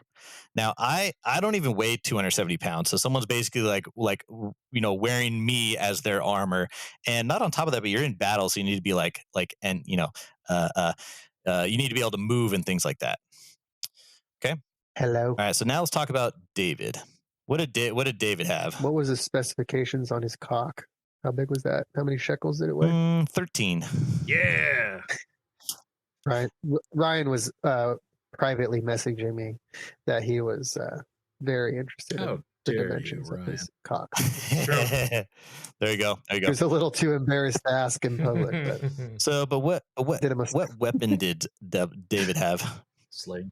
David, yeah, you said he had a David sword had and a sling oh no, and a stone. Well, he had a sling. Sling. Okay. And his intellect. Gotcha. So he has a sling. So can someone explain to me how a sling works as a weapon? No idea. I've never seen one in my life. It's you use what's that motion where centrifugal force? Yep. Where is if you increase speed, it'll increase the force, and when it's released, and it'll strike the target with higher force. Yeah, so it's almost like it's almost like you're holding a belt where it's just one long strip of material, and in the very middle part you put a rock, and then you hold it together, and then you start swinging it around your head. It stays in there, and then what you do is you let go of one of the sides, and that will release the rock to travel out in front of you. Another one. So physics guys. So Steven, you're a physics guy, right? So imagine we're on the face of a clock, and if you're swinging this thing over your head and you're facing the 12 o'clock and you want it to go approximately to the 12 o'clock, at what number would you let go for that rock to head that way? At 3. Why at 3? Because it's going to go straight ahead of you. That's right. Not on an angle. Yep. So if you're facing 12, you let go at the 3 o'clock. It's a moment. Mm-hmm. You draw a moment on the circle, Angel. Fucking pedestrian. What if I shoot it under a mistletoe? So bad joke. Go ahead. What if you shoot it on my face? So let's see here. Now, so back in the day, before bow and arrow really came on the scene, this was like a very standard fighting mechanism. People were known to hit birds mid-flight, and they're known to be deadly up to 200 yards. Have you guys ever seen one in action? Discus. On the hammer throw. Kind of. I have not. So it kind of just looks like this. Hammer throw. Oh, that's way cooler than a hammer throw. So there's a watermelon out there he's trying to hit. Go like this. This guy's pretty good. You kind of get some practice swings in there. And they invented the slingshot, and it was so much easier. Yeah, it made it like a lot more for the average man, you know. So if it was deadly accurate up to 200 yards, does anyone know how far it is from center field to home plate? Center field? What part of center field? The back wall of center field. 400 feet to home plate, so that's about 100 yards and 133 yards. Yep. That's right on the money. 134 yards, almost exactly. So now, have you seen a center fielder heave it from the wall and get to home plate or pretty close to home plate? Oh, man, that would be a really impressive throw. Only in that one movie, The Rookie. Yep. Yeah, he heaves it. Childhood. Or Bo Jackson. I think Bo Jackson had a real good one time. So yeah, gravity's not your friend. You'd have to throw like 100 and something miles per hour. But the concept was, if someone practiced the sling all day, and if they were at home plate and you were anywhere on the baseball field, they have a decent shot of hitting you. Now, what about the size of the stone? Does anyone have an idea how big these stones need to be? It's a very precise size. I don't. 2 in diameter. Pretty close. 2 shekels. It's actually going to be just under a golf ball. So like the size of a quail egg to like a golf ball, kind of just under a golf ball. So that'd be the size of the rock coming at you, right? How fast can you sling a rock? Ooh, 30 miles an hour. Close. No way. I would say 150 miles per hour. Okay. Baseballs typically. I mean, a baseball pitcher can throw 100 miles per hour. You're doing a swinging thing. Oh, a sling from a sling? Or are you throwing a rock? I mean, Chris said I'm close. No, you're swinging a sling, and if you let that rock go, how fast can that rock go? Yeah. In that case, I agree with Steven. 300 miles per hour. 200 miles per hour. Yeah, they were saying the average is like 100 to 120 miles an hour, which happens to be the same speed as a hockey puck and the same speed as a professional baseball player. So that's a tiny rock, though. Oh, it That penetrates. true. So it's actually when the Romans fought the Gauls in Germany, they had slings, and the Romans had specific pliers to dig the stones out of their soldiers that they got embedded in when these slings come. So in short, it's almost like facing a professional baseball player, but he's aiming at your head with about the size of a golf ball. So David went out there with he had one shepherd's staff, so one wooden staff and 5 stones in his sling. That's what he went out there to. Okay. Next question. You guys play a game called Diablo 4? Anybody play Diablo 4? I do. I'm the best. Yeah, I agree. He is the best. Ooh, are you nationally ranked? Yes, I am. Ryan, what class do you play? Sorceress, the only good one. Sorcerer. Only good one. Okay, so now would you say Ryan that depending on the class you play, it changes the strategy you use as you use that class? Would you agree with that? I agree. Okay, so when you play Sorcerer on Diablo 4, what is your strategy? I like to freeze my opponents with Blizzard. Well, no, first I wrap them with my Fire Snake. Okay. Bring them all to a central location. Then I freeze them with my Blizzard. And then I whack them with my electric whacking device to stun them. And it builds up more and more damage. And when they explode from the ice, it compounds and I kill them all. I like it. That sounds a very powerful bid. Anyone else got a Diablo 4 build or strategy? Yeah, I do a similar one. I freeze everything with my Frost Nova, and then I use a bunch of ice shards, like icicles, and I shoot them all, and they all explode and damage each other again. Solid. And if they don't die, then I reset and do it all over again. That's the spirit. Sounds like you need to optimize. No, because the cooldowns reset upon critical. Well, what's your crit rate? I don't know. It needs to be higher. Sounds like it needs to be optimized. Sounds like you need to fucking eat it. So it sounds like Angel's only level 30. We don't need to take his advice on Diablo builds. Settle down, Sizzle Chest. Let me tell you something about precision strike rogues, okay? I'm basically 95% critical strike rate, and it refunds this is really complex math, so settle down, okay? It's energy at like 16, okay, and it takes 25, that's the refund, 16, and it takes 25 energy to do the precision shot. So basically, I'm just shooting for free, baby. Shooting for free. I like it. That is the goal. Okay, so it sounds like would all three of you say your main strategy is you stay away from the bad guy and you shoot stuff at him? No, I get up and close and personal, baby. Once they're frozen, I'm whacking them. Oh, you get right up in there? I like dying. Nice. I like it. I like dying. I like being like Ryan and dying. Sweet. So Elden Ring. Anyone play Elden Ring? I'm the king of Elden Ring. I defeated it. King. Okay, so Ryan, when you play Melina, when you play against Melina in Elden Ring, how does she fight you? What's her strategy?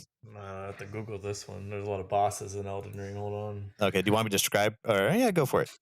Elden Ring. Melina. What the fuck? That's not Google. Are you looking at the same link I'm looking at? Ring Melina. How do you spell Melina? Malenia. Is this the one you fight in the desert? No. Melina, Blade of Milquella. I don't remember fighting this All one. I know is no one was calling me Flame, and I didn't want to play anymore. Okay, so I don't remember this one.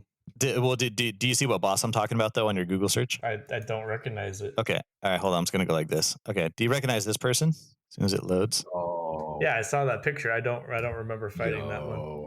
Okay, gotcha. Okay, so she was one of the optional bosses, but the thing is, she's like a demigod type person, and she carries a very big sword. So her strategy is her strategy hit you from a distance or hit you up close? Up close. Hit you up close, right? Because he got a sword. Okay, so Goliath, if Goliath in an army, if he was assigned a type, what type of soldier is he? Bottom.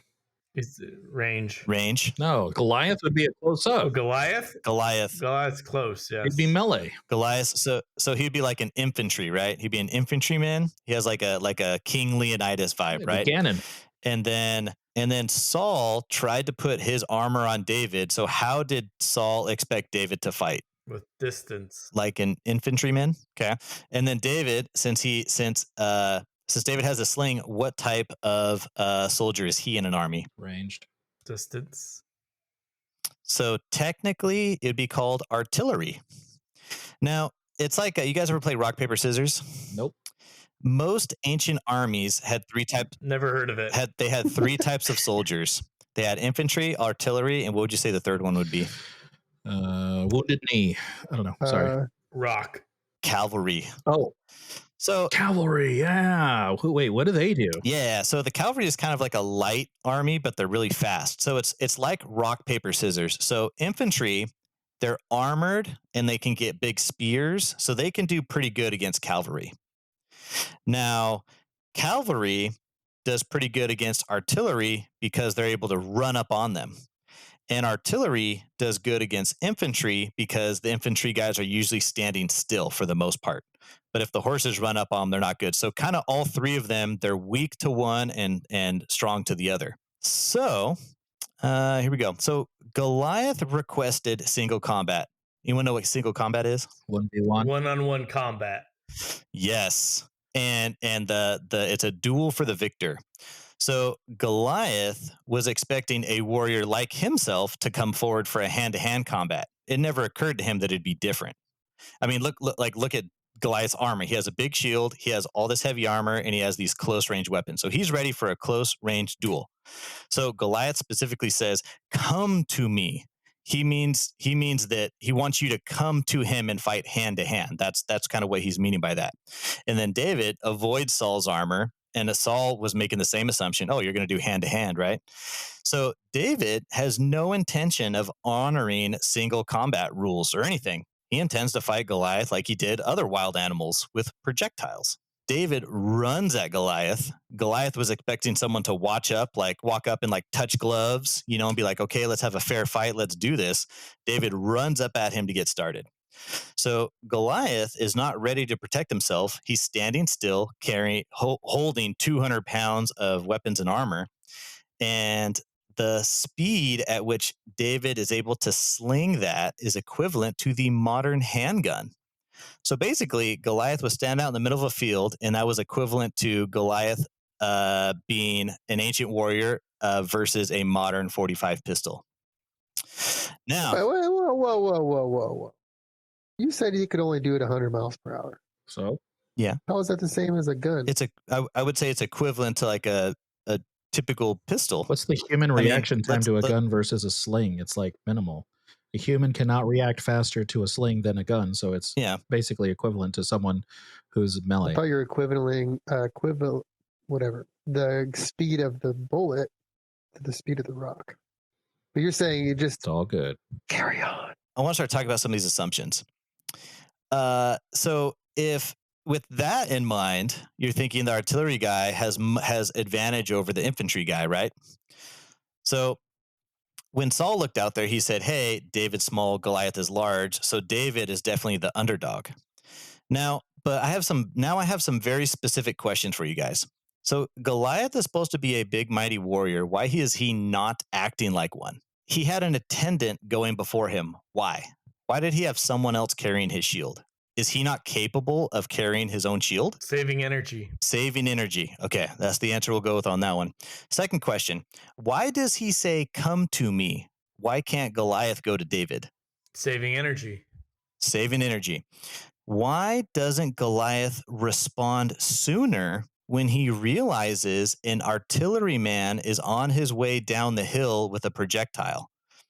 He basically didn't even move until David hit him. Why didn't he see a guy coming down the hill and freak out? Assumptions of David. Little man coming. He's not going to fear that. Yeah. Little man. Okay.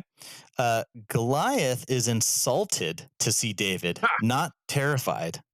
He's completely oblivious to the fact that David has a sling in his hand. And then now the other question is, he says, am I a dog that you should come to me with sticks? Anything jump out to you about the word sticks? Rhymes with dicks. I was going to say the same thing. So why is there an S on the end? Multiple. David only had one stick. If David had one stick, why did Goliath put an S plural when he was talking to him? Okay, here's all the questions. So now, do you guys, would you say, is there any tall people you guys know throughout history? Abraham Lincoln. Abraham Lincoln. Okay, I want taller. I want much taller. John Cena. Ooh, Andre John the Cena. Giant. Andre the yeah. Andre, okay. I want bigger. Yao Ming. Oh, he was like 7'7" or something, but I want bigger. That dude that's getting drafted right now, he's 7'7". Does anyone know Bigger? who the tallest person in recorded history is? Oh, that one guy. Yeah, I've never seen Robert that guy, right? Wadlow. Oh, him. Yes, him. Do you know how tall he was? Yeah. He was Robert Wadlow was 8'11", and he looked like this. That is his dad next to him. And I'm showing if audience members, if you Google Robert Wadlow, you can see this enormous man from I think it's maybe the 1800s or the early 1900s. Hey, Ryan and Angel, do you notice anything? So besides his height, do you notice anything else unique about Robert Wadlow? The size of his fucking fingers. He's got massive hands. Yeah. Massive hands. Okay. Anything else? Lucky women. Yeah. His knees are bow-legged. Yeah. Bow-legged. Okay. All right. I'm going to show you another picture. What about this picture? Anything stand out in this picture? He's got Down syndrome. Is that what it is? He has glasses. So? He has glasses, right? Yeah. Do you notice how thick of glasses he has? Oh, Jesus Christ. Like Coke bottles. He has such thick glasses that when you look straight on at him, the curvature of the lens allows you to see around the side of his head. That is nuts. Which implies that he has very thick glasses. So, does anyone know why? Actually, let me get right here.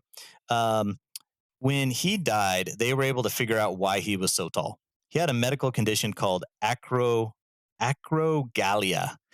It is a disease caused by a benign tumor on the pituitary gland. So basically, it pushes the pituitary gland and it just keeps releasing excessive growth hormone. Yeah. The guy died at like 24 years old. And even at that time, he was still growing, and he was 8'11". So he has a tumor in his brain, and he wears glasses. Would you say that tumor is pushing on his optic nerve? That would check out. Incredibly common that when you have these growth hormone situations, it usually is tag teamed with poor eyesight. So, why was Goliath led out onto the battlefield? He needed a guide to show him where to go because he couldn't see very well. Why does he move slowly? Because the world around him was a blur. Why does he take so long to understand that David changed the rules on him? It's because he didn't see David until he got closer. When Goliath shouted, "Come to me," he highlighted his vulnerability that I need you to be near me so I can see you. When he said, am I a dog that you come to me with sticks? David had one stick. Goliath saw two. So from the top of the ridge, every person on that battlefield saw this intimidating giant. But what gave him his size also granted him his greatest weakness. So the reason that I say Ryan is wrong is because from this, I'm realizing we've been telling this story wrong this whole time. That we're viewing David as an underdog and Goliath as the supreme giant, when at the end of the day, David had it hands down. He was able to hit a giant stationary target with a deadly rock, and the guy couldn't move or even see it coming. So David was picking on the handicap. Yes. That's fucking hilarious. Jerk. Yeah, he's a bully. Goddamn bully. The reason I want to bring that up is for the Cowboys and for all the people out there that, you know, you're going to have a situation. Maybe you have like a boss or a coworker or this weird situation in life, and don't look at it at face value, right? You don't want to be like, oh man, like there's no way I can beat that guy. There's no way I can overdo this obstacle. When at the end of the day, it's all about thinking through it and looking at it from a different angle and seeing where the true strengths are. Yep.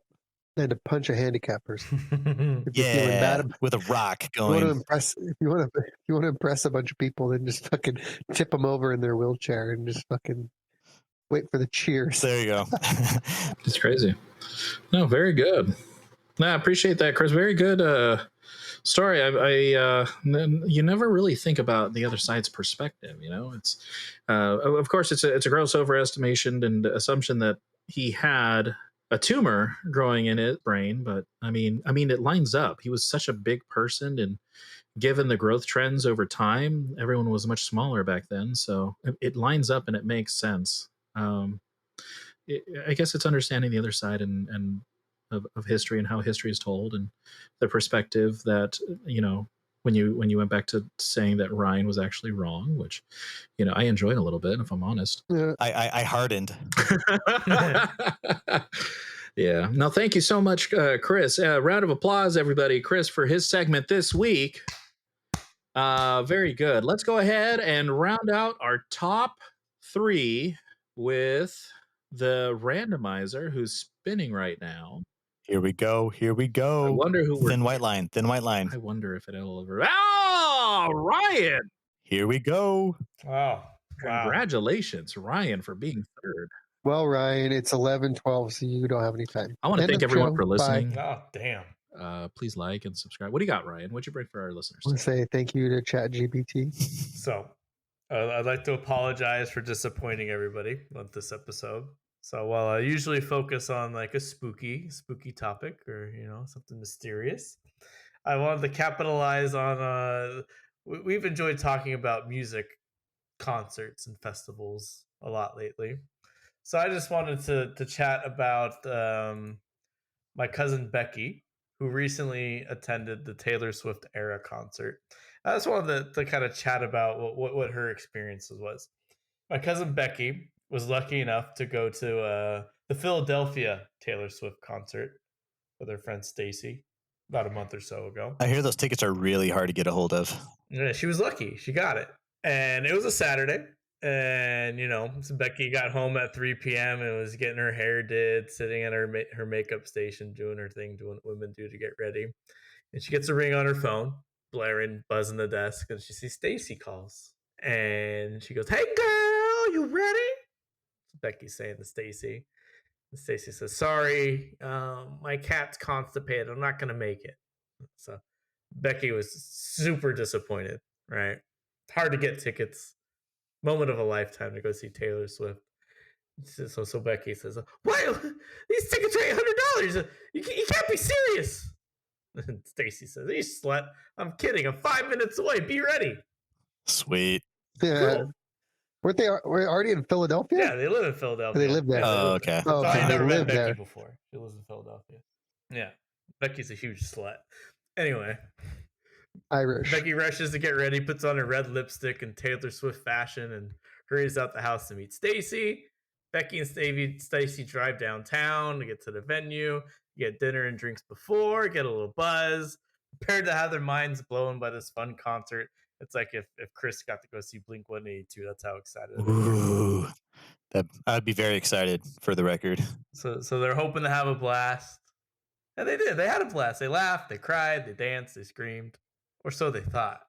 So that Sunday, I called Becky the day after. I was just curious. How was the concert? And you know what she said to me, Steven? Well, Ryan, I have something to tell you. What? I've been in love with you since I was 12 years old. That's great. No, that's not what And she I don't said. care that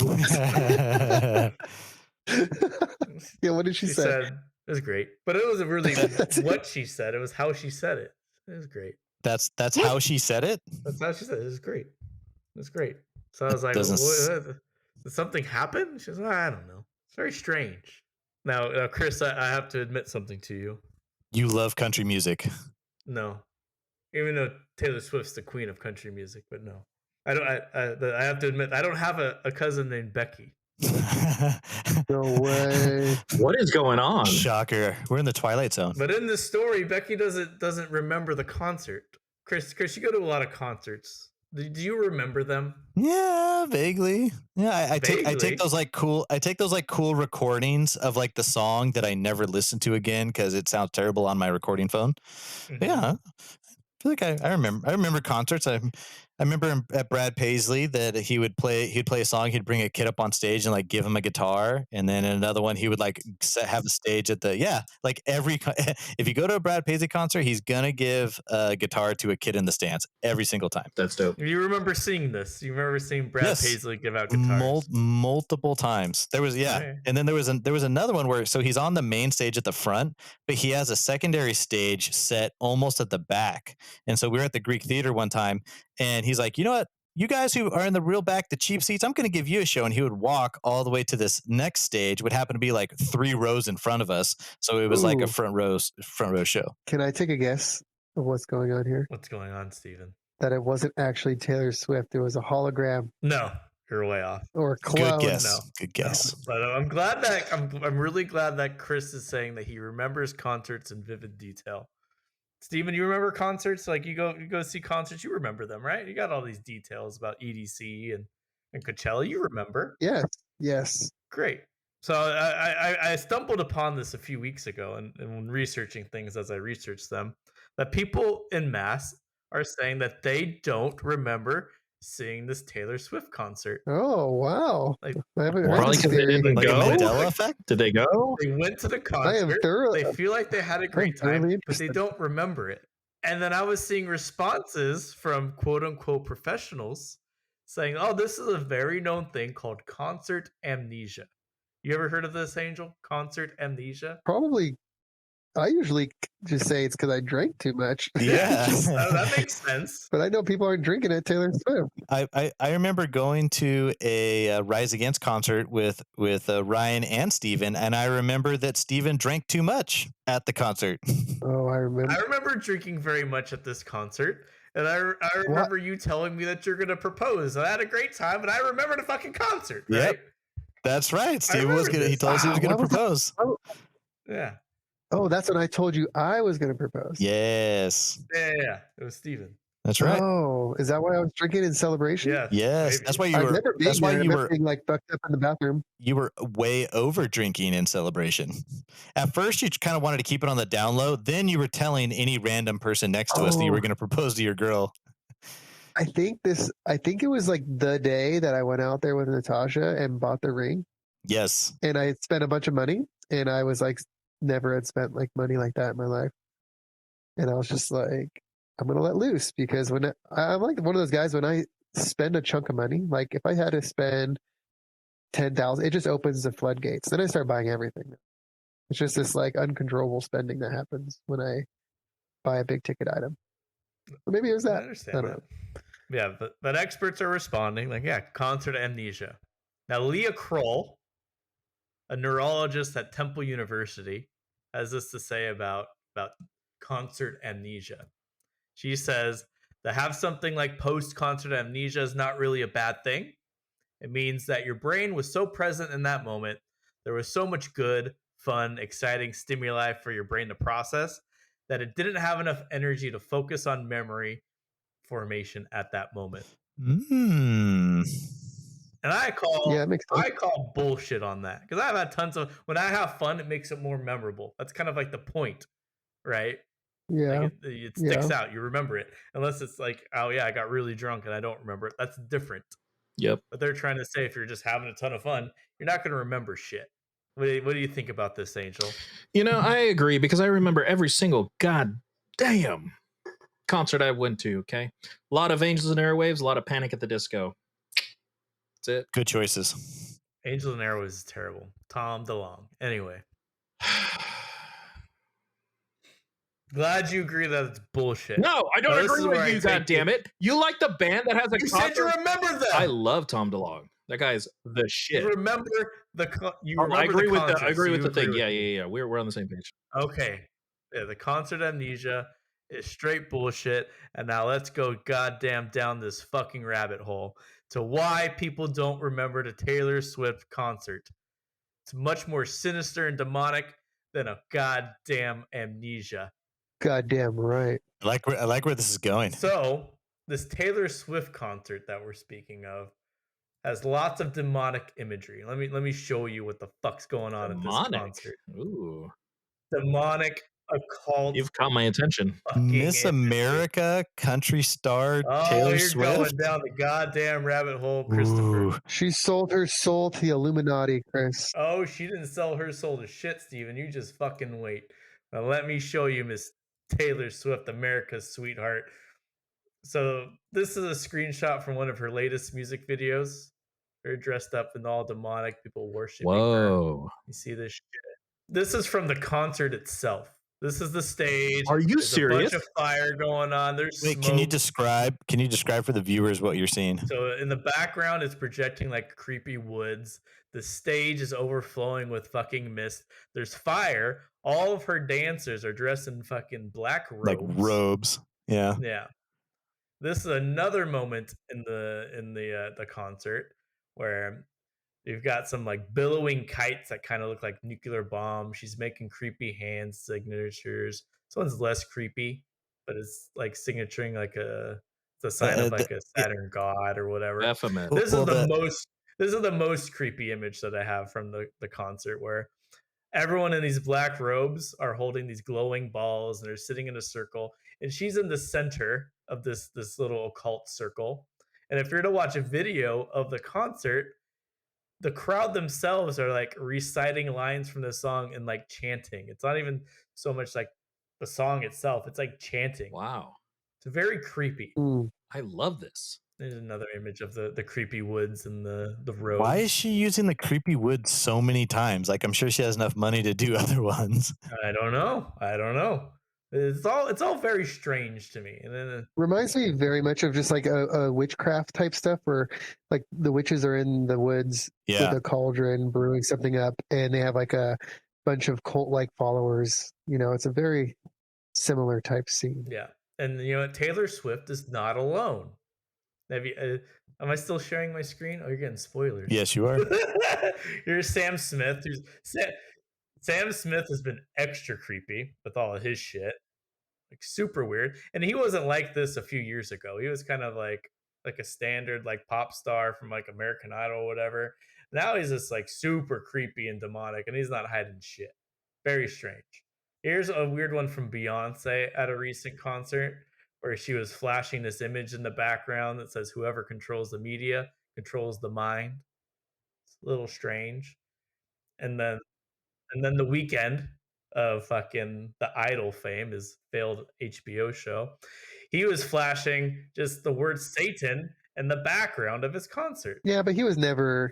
He got famous talking about how big of a sex addict he is and how much he loves. But now he's worse. Like, let's not. Sex does not equal Satan, Yeah. Stephen. Sex does Sure not does. equal Life is Satan. sin. No. Premarital sex and Satan. Blah blah blah blah blah. So lots and lots of strange demonic imagery going on at these things, and it's just very strange that experts are quote unquote trying to say that concert amnesia is a thing. Well, I think these fucking concerts are trying to brainwash us and get us to worship this dark lord. There's got to be a reason why so many people like Taylor Swift music, because it's fucking terrible. Oh, we'll get to it. So why focus on Taylor Swift? Now let me tell you about Taylor. Have you ever heard of a woman named Zena LaVey? Xena, Warrior Princess. Familiar. Zena LaVey. Familiar. It's got to be like the sexiest name of all time. Zena LaVey. You never heard of Zena LaVey? Let me show you Zena LaVey. She's not hot. I'll fucking Let me die. show you. Let me show you Zena LaVey. Some big old mammoth jambas. Let me make this picture big. Here we go. Here's Zena LaVey. Let's show you this. Yeah, big pictures. Give me a big picture, Ryan. Are you wearing makeup, Steven? Whoa. You see Zena LaVey? Wait, why does it look like Taylor? Oh, that's Taylor That Swift. looks Shut just the like fuck Taylor up. fucking Swift. No. As you can see, Zena LaVey was a Satanist, but she wasn't just any Satanist. She was a high priestess and the head spokesperson of the Satanic Church in the 80s. But in 1990, Zena LaVey decided to turn against this church, and she moved to focus on Buddhism. And to this day, she still practices Buddhism. And she turned coat in 1990. Do you know when Taylor Swift was born, Angel? 1990? December of 1989. So, Told you, she's a clone. just as this Satanist spokesperson was turning her back on the Satan church, they decided to start cloning her, and thus Taylor Swift was born and groomed to turn young America towards the satanic church. Wow. Whoa. Yeah. Isn't there like some other very big examples of people being cloned? Like, isn't there some cool conspiracies of other people? Avril Lavigne. The Avril Lavigne one's super interesting. Thought I saw an old image of the Avril Lavigne was replaced and Paul McCartney was dead and they Yes. replaced him. Oh, yeah. Have you heard that conspiracy? I've heard these before too. That he died in a car crash and they just were too famous and they just found a look-alike. Yeah, I think there's like a song, if you Yeah. play it backwards, it says that he died. He was the walrus. There's Sergeant Pepper's, yeah, the walrus, and then they're like I saw this TikTok thing where they're like the drum kit on the Sergeant Pepper's album cover has like a hidden message on the drum, on the kick drum that says like the year he died and something about him being That dead. one I have a hard time, especially about the drum kit. It could look like the other members of the band are trying to give messages out to the public, like, "Hey, this is not the person," and it's really probable that I mean, it's really likely that the record label people, like the people who owned them, really wanted to continue making more money, so they would find like a duplicate or like a doppelganger or whatever. I believe that, and Ryan, you found the missing link. They all would have vested interest in keeping that lie up because they were going to be super famous and make a punch. Oh, hell yeah. Yeah. I got there's lots of images on, show you. But there's too many people involved that somebody would have talked about it This is being like, Look at this. It's a spitting image. It looks really identical. Yeah. If you were to put modern day makeup sensibilities on that lady right there, you're like, it's the same fucking person. so who else has been cloned? Because I truly think that's a clone. And I do think the technology is out there to clone somebody. I mean, if they were cloning a sheep when we were in elementary school, you think that technology just stopped right then? Dolly. That was the last time I heard about it. It was like second grade. Oh, they cloned a sheep. Never heard of cloning ever again. Yeah. Sure, the technology advanced beyond that. And was a farther, if we knew about that in the public in 1992, back in the labs, they're way farther ahead. Dude, all you have to do is create the embryo and then they just implant it into a host, which would be Taylor Swift's real mom. And she would think, hey, well, I was born to a mom. My mom has birthing videos of me, but hello, well, if you were made in a lab and then put in your mom's stomach, it would appear to be normal, right? Yeah. So I have a question. So who else gets cloned? Wait, do clones have belly buttons? Does she have a belly button? Is this confirmed? That was a running joke for a very long time, actually, Angel, where Taylor Swift wouldn't show her belly button. That's funny. That's funny. And people would bring it up, saying, why doesn't Taylor show her belly button? What? And it went for forever. And then all of a sudden she showed her belly button. Probably CGI belly button. So I see the connection with Taylor Swift. It's a doppelganger right off the bat. And, the other person who was there and they made a clone of her. She had Satanists as a subtitle on the camera, right? It looked like it was a TV screen. Fabulous. I mean, you could see the connection because just out of nowhere, she used to be a pop star, top 40, just America's sweetheart. And then all of a sudden, just a bunch of pop stars have that satanic influence in their music, especially in their, in their shows, which is a bit odd. I mean, you wouldn't expect Satanism. I mean, just like you wouldn't expect, them glorifying God in that religious aspect. So that is odd. And that's quite a coincidence, enough to actually get me thinking, if I'm honest. Yeah. In 2015, Taylor Swift told Lucky Magazine she doesn't like showing her belly button. When you show your belly button, you're committing to the midriff thing. I only partially commit to this. You only see my lower rib cage, she said. Wow. It was really weird so when Taylor Swift first came out, it was actually myself. I was a big fan. Like I owned like her first album and I was like, oh wow, she's like poppy and fun. Like country was adjusting just a little bit. She like wrote all of her own songs. She played a guitar in all of her songs. Yeah. And in the country world, she was super duper popular. Everyone loved her. And she was best known for hey, if you break my heart, I'll write a song about you. Right. And so she had like those strings, and then her next most famous thing is like the whole Kanye West, where she like accepted the award and he was like, well, hey, you did great and all, but Beyonce had the best thing of all time. Like that's what Taylor was known for up until like 2009. And then it was kind of like weird quiet, and now she's like busts on the scene in like the mid 2010s ish, and is absolutely crushing it. Like she's selling out all these concerts, she's probably making all this money. I feel like she's adjusting the landscape of the music and entertainment industry. Through satanic worship. Now, something's Now, different. the interesting thing is, I don't and- understand the influence. What's the drive to push Satanism? What's the end goal? Because yeah, sure, I mean, push it to young individuals who can be influenced and they can see it as normal. But why? What's the end goal? I do wonder that part. to control the world. Can you through Satanism? I mean, Prevent us from ascending. I feel like if there's anything that you don't want people to know or understand, or like if you're like let's say you're plotting something spooky or bad, if people look at the situation and go, what's the end goal, what's the game plan, that means they're doing a fantastic job. Because whatever they're truly, if they are trying to do something, if they're able to keep it so covert that no one's coming up about it, then they're doing exactly what they want to be doing. you're absolutely right. You're absolutely right. Especially, you can't predict their next move. What are they going to do next? That's a really good strategic move. Yeah, that's where you want to be. They're either really stupid. It's like, what the hell are they doing? Like, they really don't know what they're doing, or it's thought out well, where it's like, wow, they're never going to know what we're going to do. Man, celebrity conspiracies. I'm starting to go down rebel. Steven's not gonna be able to sleep tonight. So what say you, Stephen? Do you believe that and that Taylor Swift is a clone of a Satanist high priestess? Yes. I got him. 100.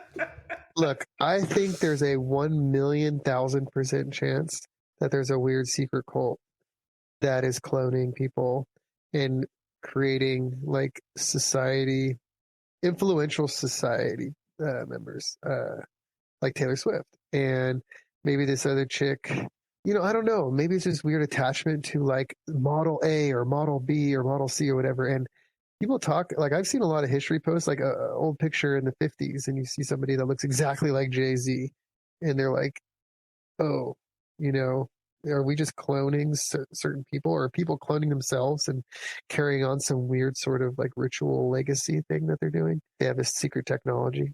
I totally buy that. Out of all the conspiracies out there, that's got to be the one that's like closest to reality. It's super not that far out there. Christopher, She looks so much like that Satanist. Christopher, do you believe that Taylor Swift is a clone of a Satanist high priestess? So I'm gonna kind of meet you halfway here, Ryan. So do I think she's a clone? I would probably say no. I don't think she's technically a clone. Now, but what I would say is what makes my perspective kind of unique. So I was there when she released her first album. It was 2006. I had just graduated high school, and I heard her music, saw her album. I owned her album. Her album was kind of like a holographic on the front, and I saw her in concert. I don't think I saw her at Stagecoach, but I saw her at concert. I saw her music videos. I was a big fan because she was. I liked that country was. You were retaining the country roots, but you were adding like a little bit of modern pop to it. That's a big reason I like Florida Georgia Line, because they kind of did the same thing. So You believe in it or not? I did. Well, so He's getting there. He's getting there, Steven. Hold on, Mister. For the guy who can see the future, I don't know why you're asking so many questions, man. Dolphin brain isn't working. The dolphin brain is not working. So I remember seeing this album, and I remember it's like seeing the type of person, the way that she conducted herself, the way that she interviewed, the way that she sang her songs, the interaction in her songs. I mean, she sang a song about like a Prince Charming, like "Marry Me, Juliet." It was like a super romantic song. If I needed to get laid, that was going to be the song I was going to play, because the country girls loved it for some reason. So I see all of that, and then I see what she has kind of switched to now. And I wouldn't say that she's a clone, but I'm definitely saying I feel like something weird has happened and changed. I think her song types are different now. The way she conducts herself, the way she interviews herself. Yeah, I did. I checked that one. She does. It's right there. There it is. But yeah, it's the way she's operating, the way she performs on stage. It's actually all those songs from that first album, wherever I had it. She's not even playing those in her concert anymore. Like the last time I saw her play, it's all of her new stuff, and she might play like the Juliet song. That's it. But she's not playing any of those older songs. And I'm like, what caused such a drastic change? Like I don't see a lot of people that make a big swing like that. So something weird's going on. I don't think it's a clone. All right, this is what I need to say. They might clone her because whatever, but what has she done that is evil? You know, like there's no proof of her ever doing anything that's That is fucked up. true. Oh, she's So- building that power now at the stadium tour. That's why they've introduced this quote unquote term of concert amnesia.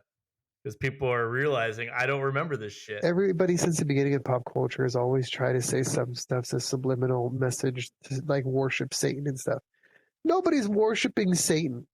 I mean, you could say that a lot of people have gone away from Christian values, so maybe that's what they're referring to. Satanism is a lot like hedonism, right?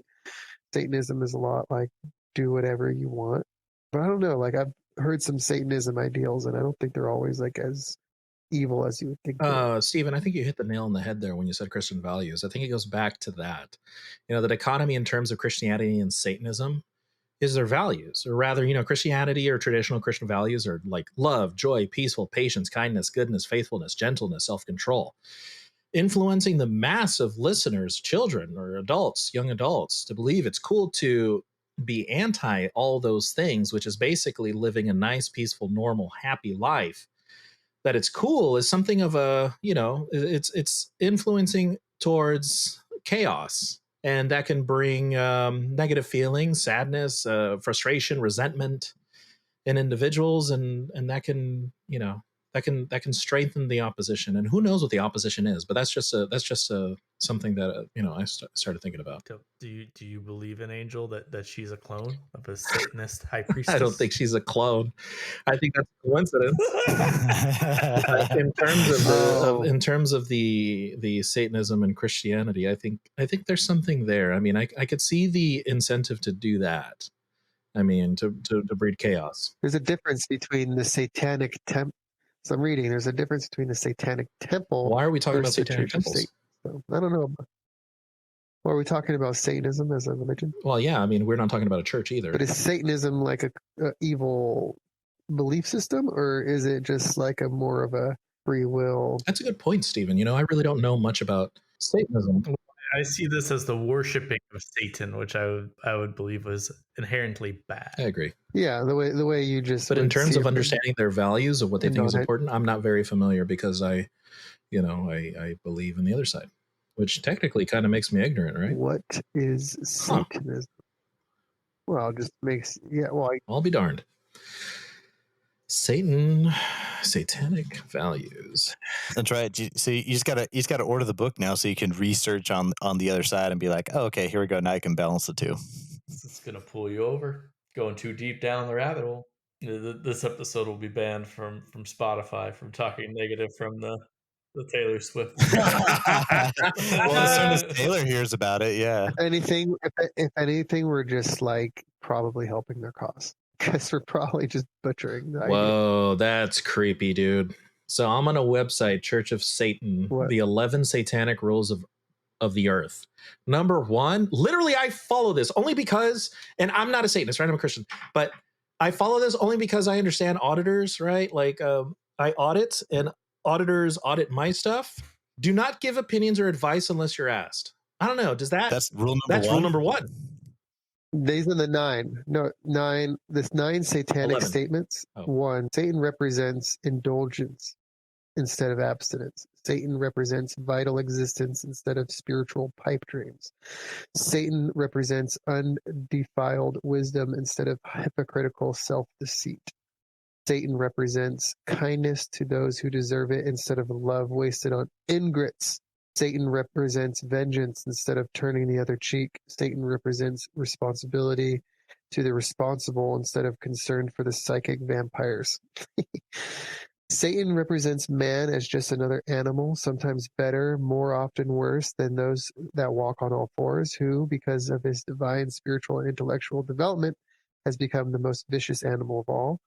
Satan represents all of those so-called sins as they lead to physical, mental, or emotional gratification. Satan has been the best friend the church has ever had, as he has kept it in business all these years. I don't know. These seem stupid. This seems like well, like, I don't know what Satanism is all about, and I don't think this website's helping. That actually said a lot. It's basically anti-Christ. Turn the other cheek. Yeah. Vengeance. What I have heard from other people who like so-called like know about it is like they are very much about free will, and they are anti religious. Some of the anti-religious values. So like, oh, sex feels good, so do it. That's like a Satanist belief, as long as you're not like hurting other people. I mean, if you want to have sex, do it. Don't let somebody tell you that premarital sex is a sin and you're going to hell. That kind of shit. Well, what do you think about that, Stephen, from your point of view? What do I think about what? About sex being a sin and not being a sin is just something that feels good. And why would it be bad if it feels good? From a biological standpoint, I mean, we have the drive to repopulate. So naturally, sex feels good because we have the drive to repopulate. With a higher thinking, which I would say humans have a higher intelligence than other animals, with complicated understanding of life, I think there's a different rule set. Just because sex feels good doesn't mean you should do it. Are you going to let some 50-year-old man just fuck some whoever they want, underage or unwilling or non-consent? No. I mean, we have a set of rules to live by. I just think that there are some rules that get outdated. Premarital sex, hello, that's stupid. I think that's a really people strict are not doing or a really unique example you've presented, which is a 50-year-old elderly man. Whatever. Take anybody that's doing something that's non-consensual. It doesn't matter who it is or what age or whatever. It's a non-consensual act. If it's a consensual act, I think most of the time it's okay. But there are some consensual acts that are not okay. There are some consensual acts that are not okay. Like what? I mean, yeah, if you are in a position of power, you might have people that are underage or, that might let themselves think that they want you. And I think that would be an abuse of power. So abuse of power, I think, is an You're talking about example of something that's non-consensual. Quid pro quo. Did I say that right? Oh, no, I'm not talking about that. I'm talking about like how a 13-year-old might want to fuck their favorite rock star who's 25 years old, and he takes advantage of that situation and does it. And I don't think that's right, because I think it's a stupid 13-year-old girl, and that's why there's a law about statutory rape. That makes sense. Yeah, so 13-year-old, hey, I give consent, and it's like, even though you're saying that, the 25-year-old should know that it doesn't mean much at that point. So yeah, I agree. That's what Steven's trying to make. Adults, I think between consenting adults, I don't think there's anything wrong with what they do in the privacy of their own homes. So that would be a more satanic belief that you should be able to do whatever you want as long as it's legal and consensual. Now, I agree with you 100%. You said the operating word is adult, and I agree 100%. I don't think that's morally wrong on so many levels. So, but you said another word, which was by the law. That's human law. That could be amended. Yes. On so many levels. And it has been. Yeah, and it absolutely has been. So. And it has been. I think there are always, no matter what, going to be. I don't believe in anarchy, and I don't believe in no rule of law. I think as humans, we have to always do what we think is best. I don't think it should come from the Bible or one set of beliefs, because there's many different beliefs in the world, and you can't subscribe to just one set and make laws about one set. But it's another topic. Yeah, because at that point you're combining religious with law, and I think there's a clear law. Which it may coincide. What their beliefs and their morals might actually be what everybody thinks is the right thing. So it's not to say that like everything in the Bible is going to conflict with modern thought or majority thought. A lot of it goes side by side, but you see now that we're starting to have big issues with abortion. We're having big issues with gay, like the LGBTQ plus. Like there's big issues with people who have a traditional Christian thought. And there always has been issues, but now that the pendulum is swinging to the side of everybody's on board with the gay movement. Everybody's on board with trans. Everybody's on board with abortion and all this stuff. The pendulum is on that side, and now you're seeing the other side start to lose their shit. And Well, that's because there's massive swings, I think. I mean, everyone at the edge of any kind of controversy is going to, especially if you're swinging that quickly, is not there. There's a large majority right in the middle of that swing that kind of sees both sides as really odd. yeah, So I know a lot of people that just do not like stuff shoved down their throat. Doesn't matter what the topic is or how controversial it is. If like they're just gonna ramrod it down your throat, they're gonna be pissed off. Just like so, a lot of the movements now are so extreme, and they're saying you have to believe this, or else you're a bad man and you're getting canceled. And you're like, dude, you don't even give me time to like kind of think about it, make up my own decisions, and kind of like live life. You're just saying this is the way it is now. Get on yeah, board. I believe there's a lot of Get on board fast. canceling that should be happening. I mean, freedom of speech, right? There's a reason they made that number one. Yeah. Those guys who came Well, we over, are turns out they not. violated. No, that wasn't him, huh? It was somebody else. There is not a freedom of. Do you think that the freedom of speech really exists in America anymore? Yeah, I think it's going away I from think that. I think every year it's getting fucked with. Yeah, it's less like you can't say that. It's like, hey, you can go ahead and say that, but just know that there's ways that people can make replications to you. You know, for Yeah, example, if you say the whatever, consequences for you saying a little something one way or another is extreme. mm-hmm. You talk about how you're you don't want certain theories taught in school. You're a bigot. You're a whatever. Fuck you. I'm gonna call your work. Get you fired. Yeah. Well, that's the whole. You know, I'm gonna leave bad reviews on your business. That's the whole message. You know, this is a bit controversial, obviously, but the Westboro Baptist Church, they say some really controversial things, but their whole message is, and they've brought it to the courts, and 100% of the time they're like, it's free speech and it's protected in free speech. They say really nasty things, but the point is, free speech still exists just for that point. And some of the things they've said, I don't like. I don't like at all. Like they Of course, nobody likes what they say. What they say is just they'll try to find a way to offend everybody. They're making a point. They're trying to get exactly. And a you said it. It's reaction. the point is that we still have freedom of speech, and whether we like it or not, if you're offended or not, well, that's subjective. Yeah, it's like the way that the amendment was set up was you can say whatever you want, and the people listening, they can either be like, yeah, I agree, I want to listen more, or you know what, I don't like that, I'm not going to listen anymore. But it's not like they would rebuttal against you. They would just be like, you know what, I don't want to listen anymore. I'm going to go my way. You got one less listener.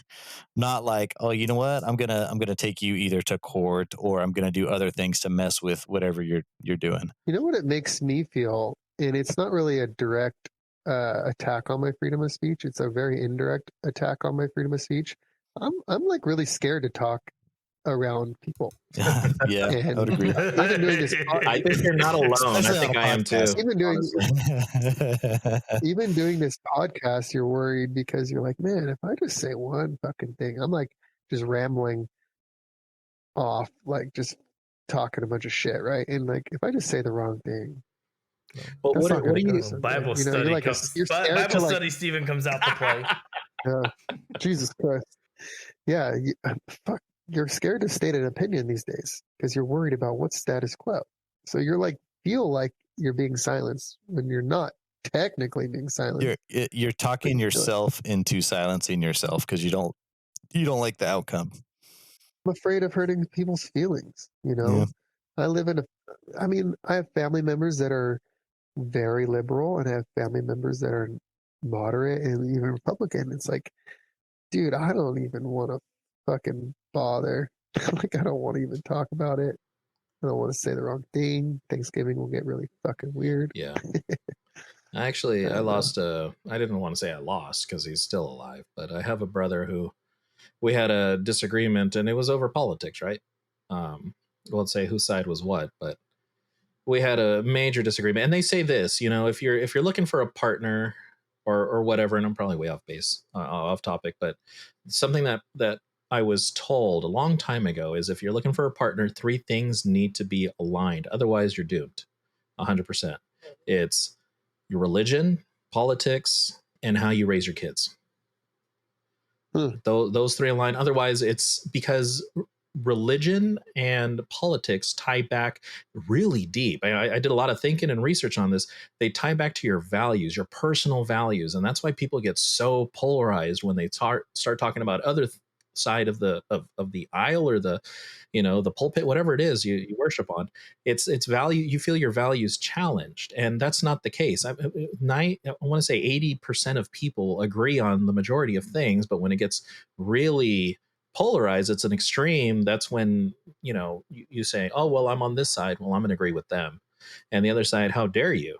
It's we all just want to be happy, we all just want to live free, and I think we can I think we can agree with that. No one means any ill will. Yeah, I certainly don't.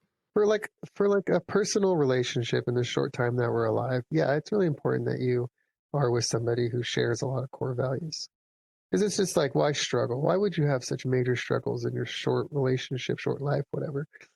Like, I mean, I'm married to someone who's Catholic, and I'm not religious by any means.